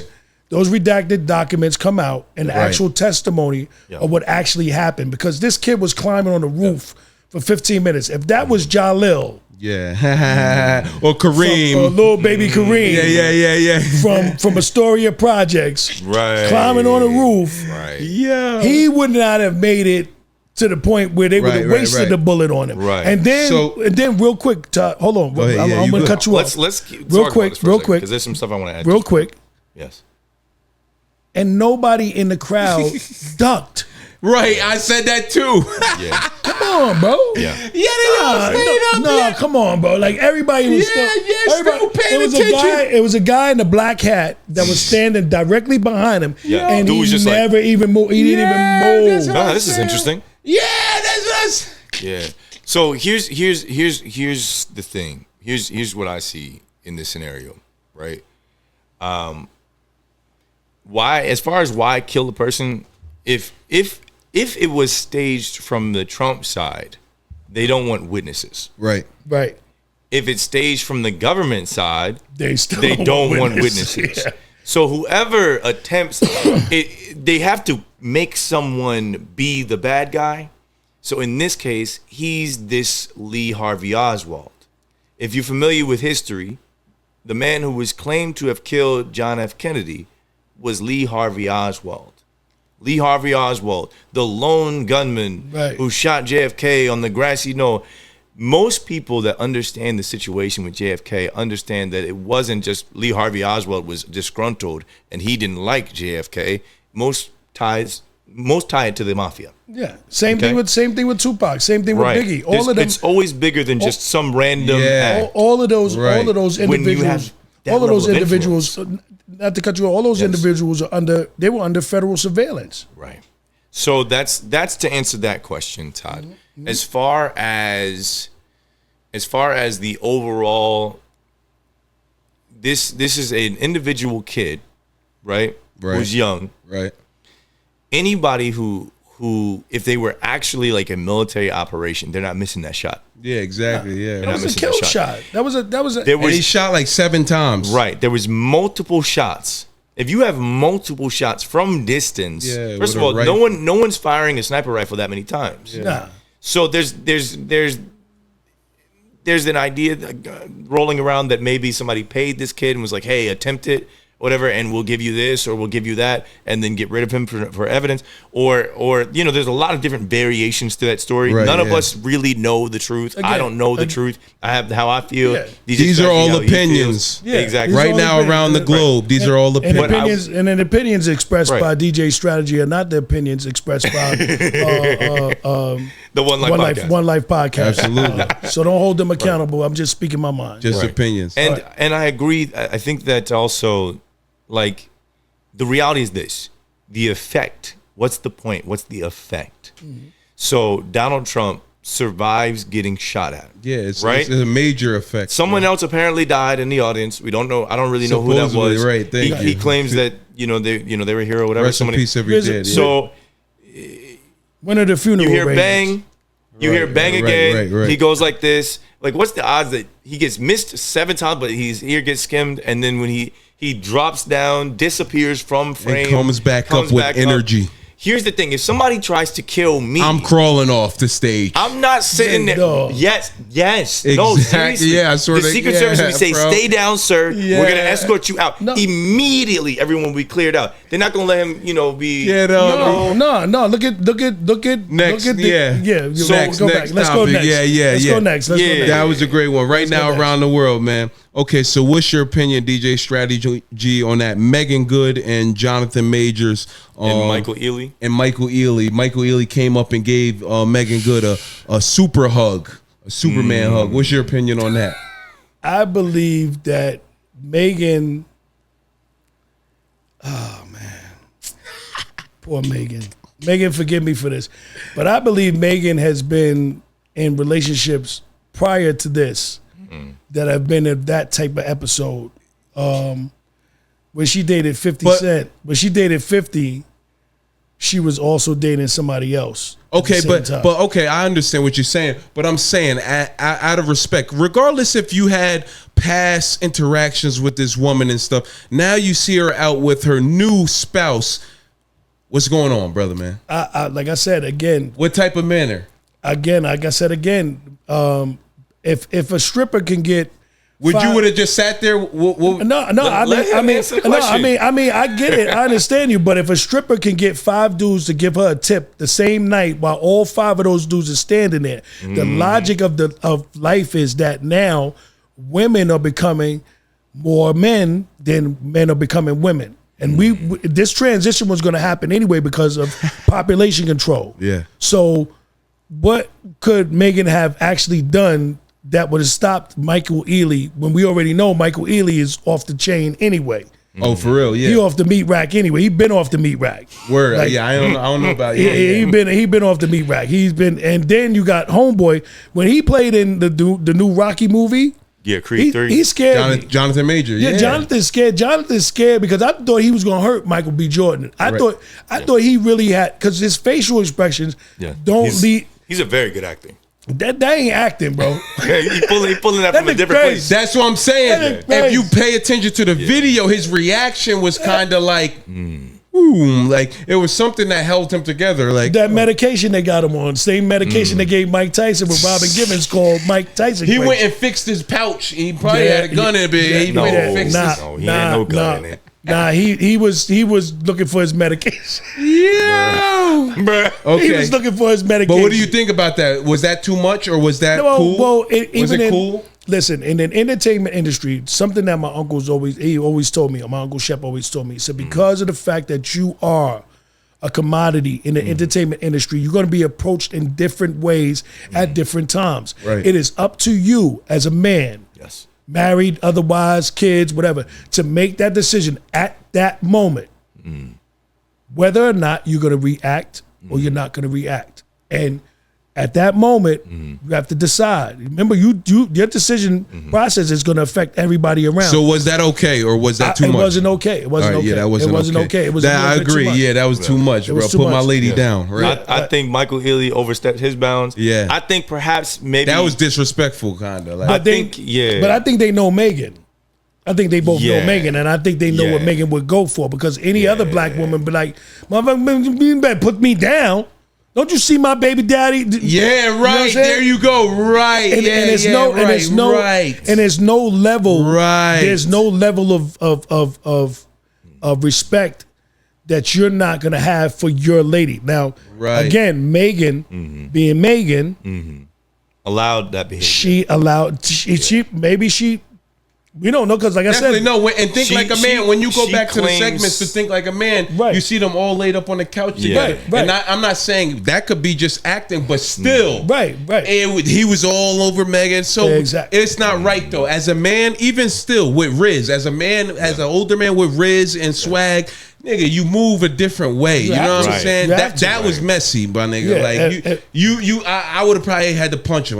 You know, I wouldn't have punched him, but I'd be like, yo, chill. you would have been like you. Yeah, just to you be would funny have had to about it. say something Yeah, you just would- to be funny to be like, about hey, it. don't- Like, yo, you wild. No, I would have had to tell him. I would have really had to tell him. Like, I may let's not. say that I may not have done it in public. Right. But I may have called him the next day Don't and ever said, pick my "Bro, woman please up don't in front of me like Yeah, that. please, man. bro. Not, Don't- especially not What when do you I'm think this there. is? Right. Please don't. try, do that. yeah. Please. All right, so No, that, when I'm there or not there. When I'm not there, especially just not. please, just don't pick up when my I'm wife, there, period. that Right. was disrespect in my face. It was Right. disrespecting If I'm not both ways, there, yeah. shit. If she tell me She's about a- it, okay. Yeah. But don't do that while I'm right here. Right, 'cause that's like you suspect. showing out on me. That's suspect. You trying to show out on Yeah, me. that's like. And you, I think perhaps he need to have a conversation with Megan too, and be Yeah, like, "Listen, absolutely. there's some boundaries. Address that. Absolutely. There's certain things you don't want me to do, certain things I don't want you to do, Right. because Right. we're in a relationship. We want this to last. right.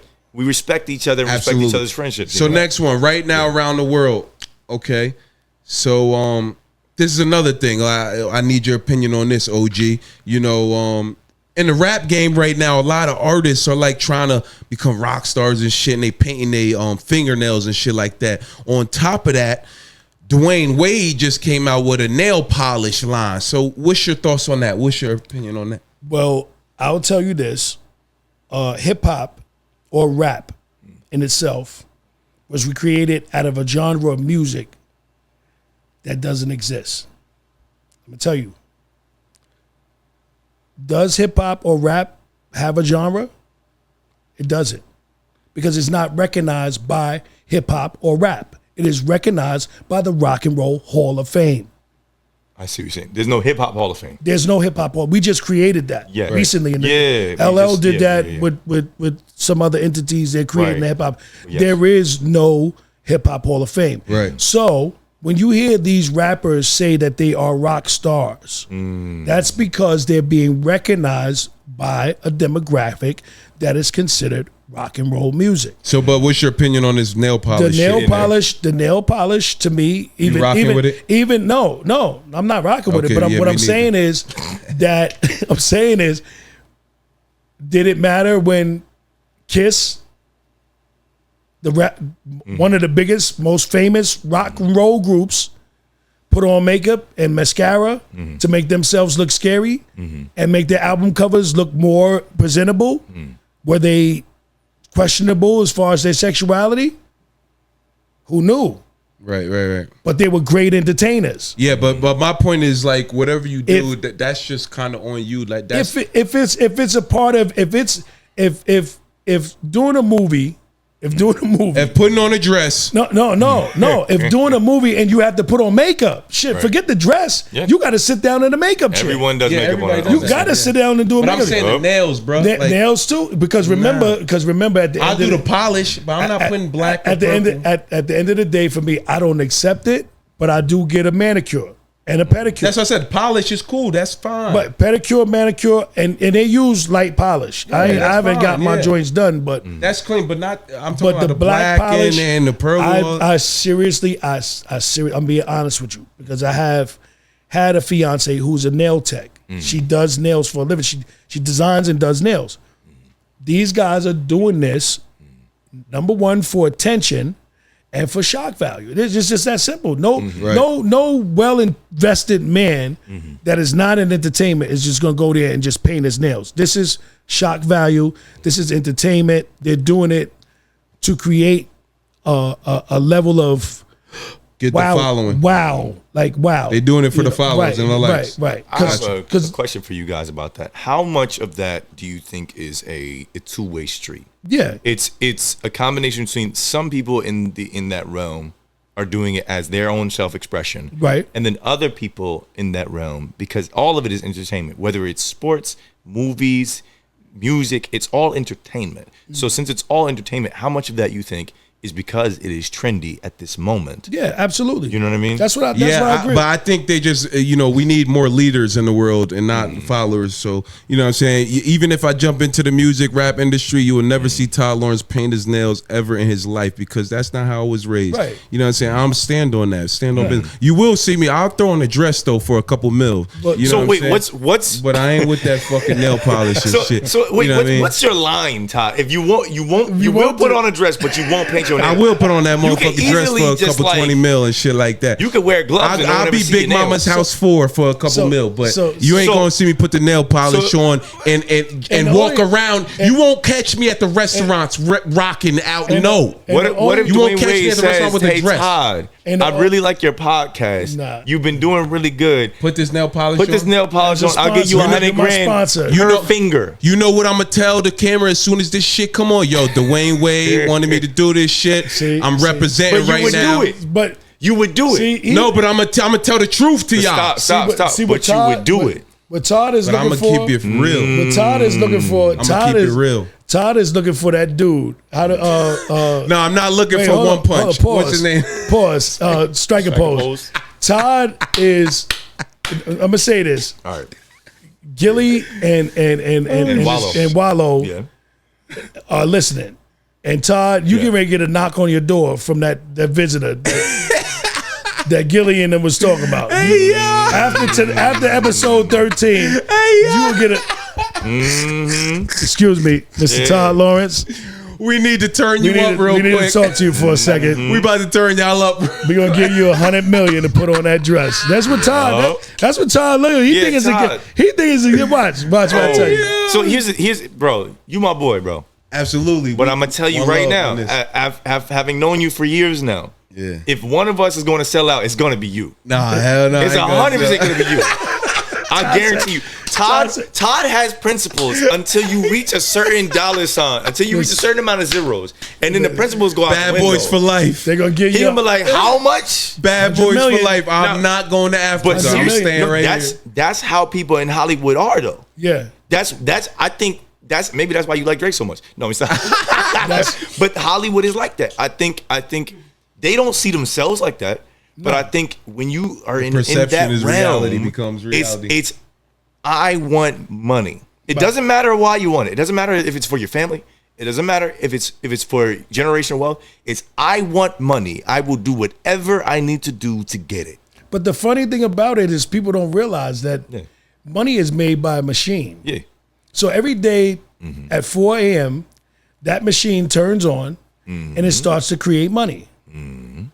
Whether or not you get any of that money that comes out of the machine depends on what level of energy that you're on. Right. Your tunnel vision. Whatever level of vision you're on. So if you're thinking about money today and thinking, oh shit, I need some cheese doodles and I need a couple of juices and some water to, that's not how it's gonna come. It's not coming that way. Right. It's not coming that way. And if you're thinking, let me put on a dress and let me put on some nail polish and my money's gonna come, you're absolutely correct. Cause your money's coming. Your money's coming. You There's just certain things. You just have to wait for that knock on the door because they're gonna come and knock on the door. Yeah.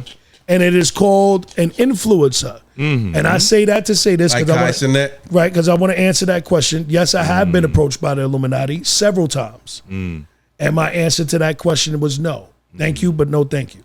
Got you. Next question. Right now around the world, So I seen this post, man. It was about this guy named Dan Ruff, and basically he had a secret island where he would take like 100 people and he would put them all on an airplane, and he would tell them, listen, I'm gonna give you guys $10 million. Whoever jumps off this airplane onto the secret island can receive $10 million. Last man that survives. And basically they're saying that was created from Fortnite. You know, Fortnite's around right now, all the kids. This guy, Dan Ruff, that's where they got it from.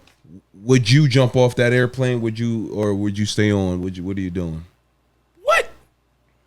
I don't know. It would have to depend. It would have to depend on what the island looks like, because it could be, Long Island. Is it Long Island or is it Jamaica? Is it Staten Island? Is it Jamaica Island?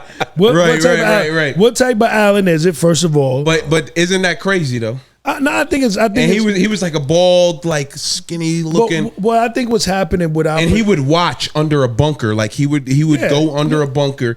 And he would watch all these people jump out and try to survive. And it was basically like the Hunger Games. And that's where they're saying Fortnite came from, this guy named Dan. That's probably where they got the concept of reality from. Because actually one of my friends, big shout out to my brother, James DeJohn. He just came up with a movie that he's coming out with. It's a hip-hop horror movie. Right. And what it is, it's almost like a Royal Rumble. Right. Because he's a professional wrestler. And what it is basically rappers that have to fight against each other on an island in order to get a record deal. So the concept of it is like, okay, you go into the office, okay, Todd Lawrence is the record company executive, and Johnny is the record producer. Right. And you walk in there and okay, all right, you got a nice song, you could rap, but what we want you to do is we want to put you on this island.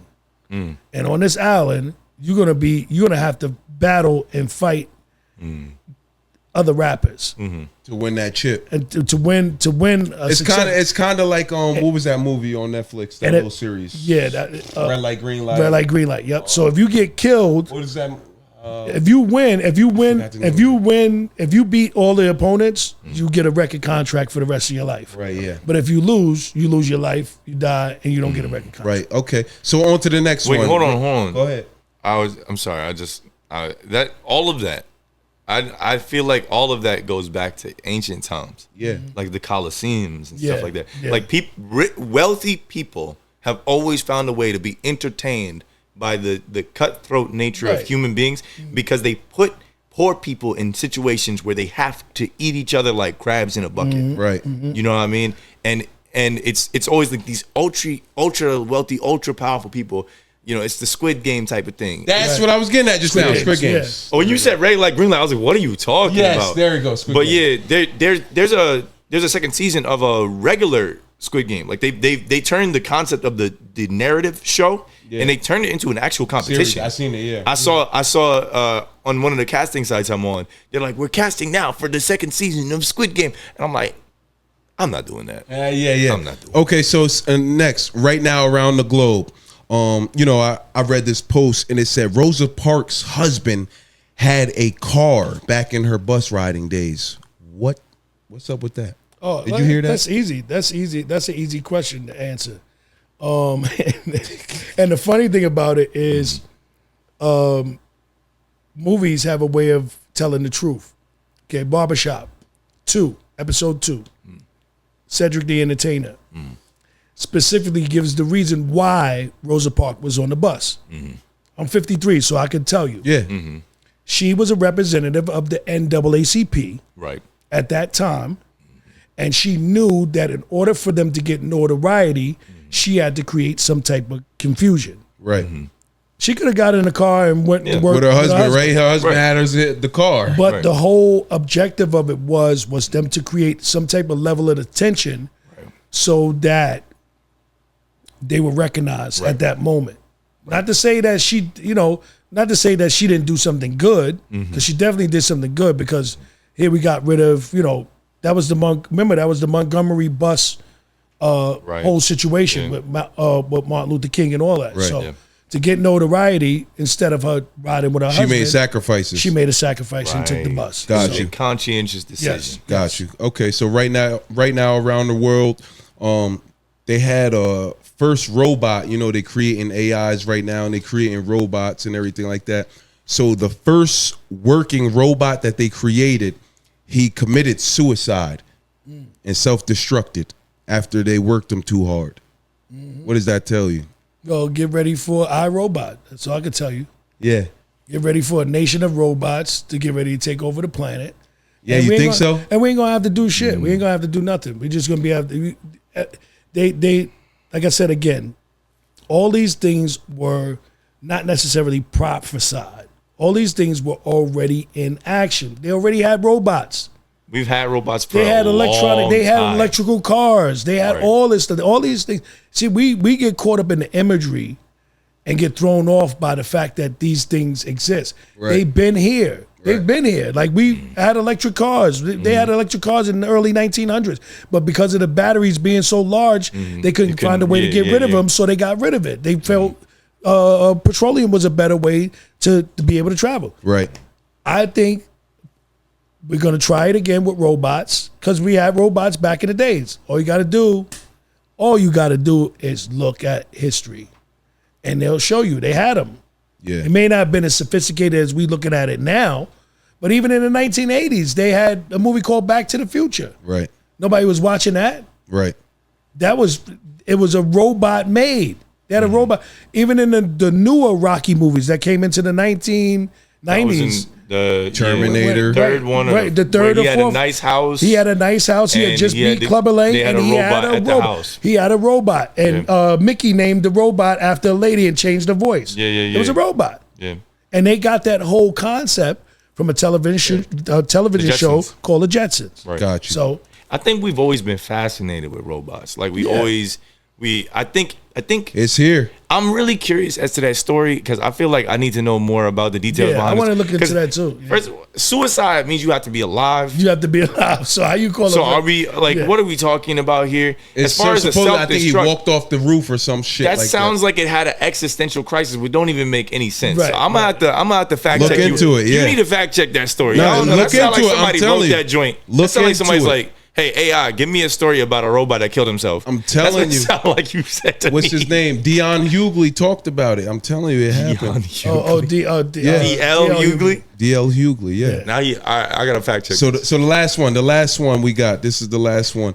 I was reading this article about. I don't know if you guys ever heard about it. There's a fish out there in the ocean that can't die. That fish is called the Mexican walking fish. Have you ever heard of that? This fish, Nope. If you chop it, if you stab it, cut it, it regrows its body parts eventually, and it can never die. What type of ish is that? What do you mean it could never die? Bro, what I just told you, if you try to kill this fish, You saying if I cook that up, I'm gonna have more fish?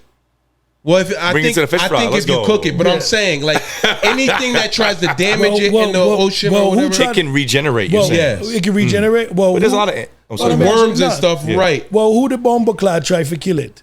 A Jamaican can kill any bomber clad thing. Any bomber clad fish you find, a Jamaican can kill it. Right, Me I go boil him, me I go fry him, me I go cook him bomber clad. I thought that was just crazy though, just the man. idea of that. Give him, you know. make sure, Stay out of the ocean. take it to the Jamaican islands and see if they want bomber clad, curry him and cook Right, him. right. Yeah, go dead. And I think Crazy. What's more interesting is I want to research that too. But I think Mexican walking fish. I think what would be interesting is if we could learn about the way it does that, the way it heals, because I feel like that would be really beneficial in the medical field. Right. If we could study that and examine And it. you know, they said to elaborate, we got Kobe Bryant right here. I also read another article to add in to right now around the globe. They said that Kobe Bryant was actually formulating some type of mushroom medicine, just like Dr. Sebi was, and he had some type of mushroom medicine cure that was going to basically like heal you or something in a way, kind of like that Mexican walking fish or some shit like that. Well, and then all of a sudden, when he started coming up with that plan, boom, the helicopter accident. Recipes to the great Well, to the goat. There's a Kobe chemical or Mamba there's a year, chemical there's a chemical makeup that they've been creating. I was just watching this video about the Anunnakis. And the Anunnakis had a drug that was very similar to marijuana. Right.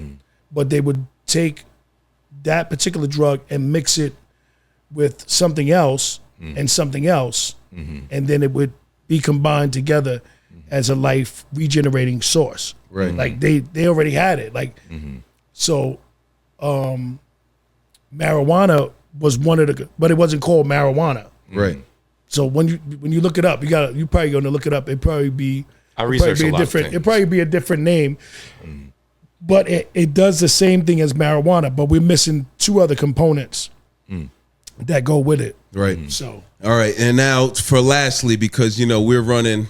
This was a long episode, and this was a great episode. Yes, you know what I'm yes, saying? absolutely. Y'all can learn a lot and have a lot of entertainment. Watch all the way to the end. But lastly, before we wrap things up, I like to ask every guest that comes on the One Life podcast, man, what is one thing that you can give the people watching, those out there that are chasing their dreams, those out there that have like some type of desire or some type of like interest in trying to find their gift or something like that? What is some great advice that you can give people out there that are, trying to get on that road to success, man? Well, I'll tell you, chasing their dreams. I've had with this One Life. I've had this year. I'll say last year. Last year was my actual first year becoming a full-fledged DJ. Like Right. This is my job. And I've had a lot of challenges. I've had a lot of things that came in my way, whether it been a blown out speaker or a messed up mixer or a client that really didn't really care for me, Right. because maybe I wasn't there, for their audience. But the one thing I can tell you is do not stop. No matter what challenges you have, if this is what you want to do, you have to make and create the level of discipline for yourself that makes you believe, you have to believe in yourself first and foremost. You got to believe in who you are. And the only way you believe in yourself is if you create that level of discipline for yourself. It's like a boxer. You can't be the greatest boxer in the world if you don't discipline yourself enough to practice, to hit the bag, to go do the things that you need to train. Every day I have to get up every day, Monday through Sunday, and I have to look for new music. I have to look for different ways to excite my crowd. Don't quit. That's the first rule. Don't quit, because the same day that you decide to quit, the next day might be the day that you actually get the attention of the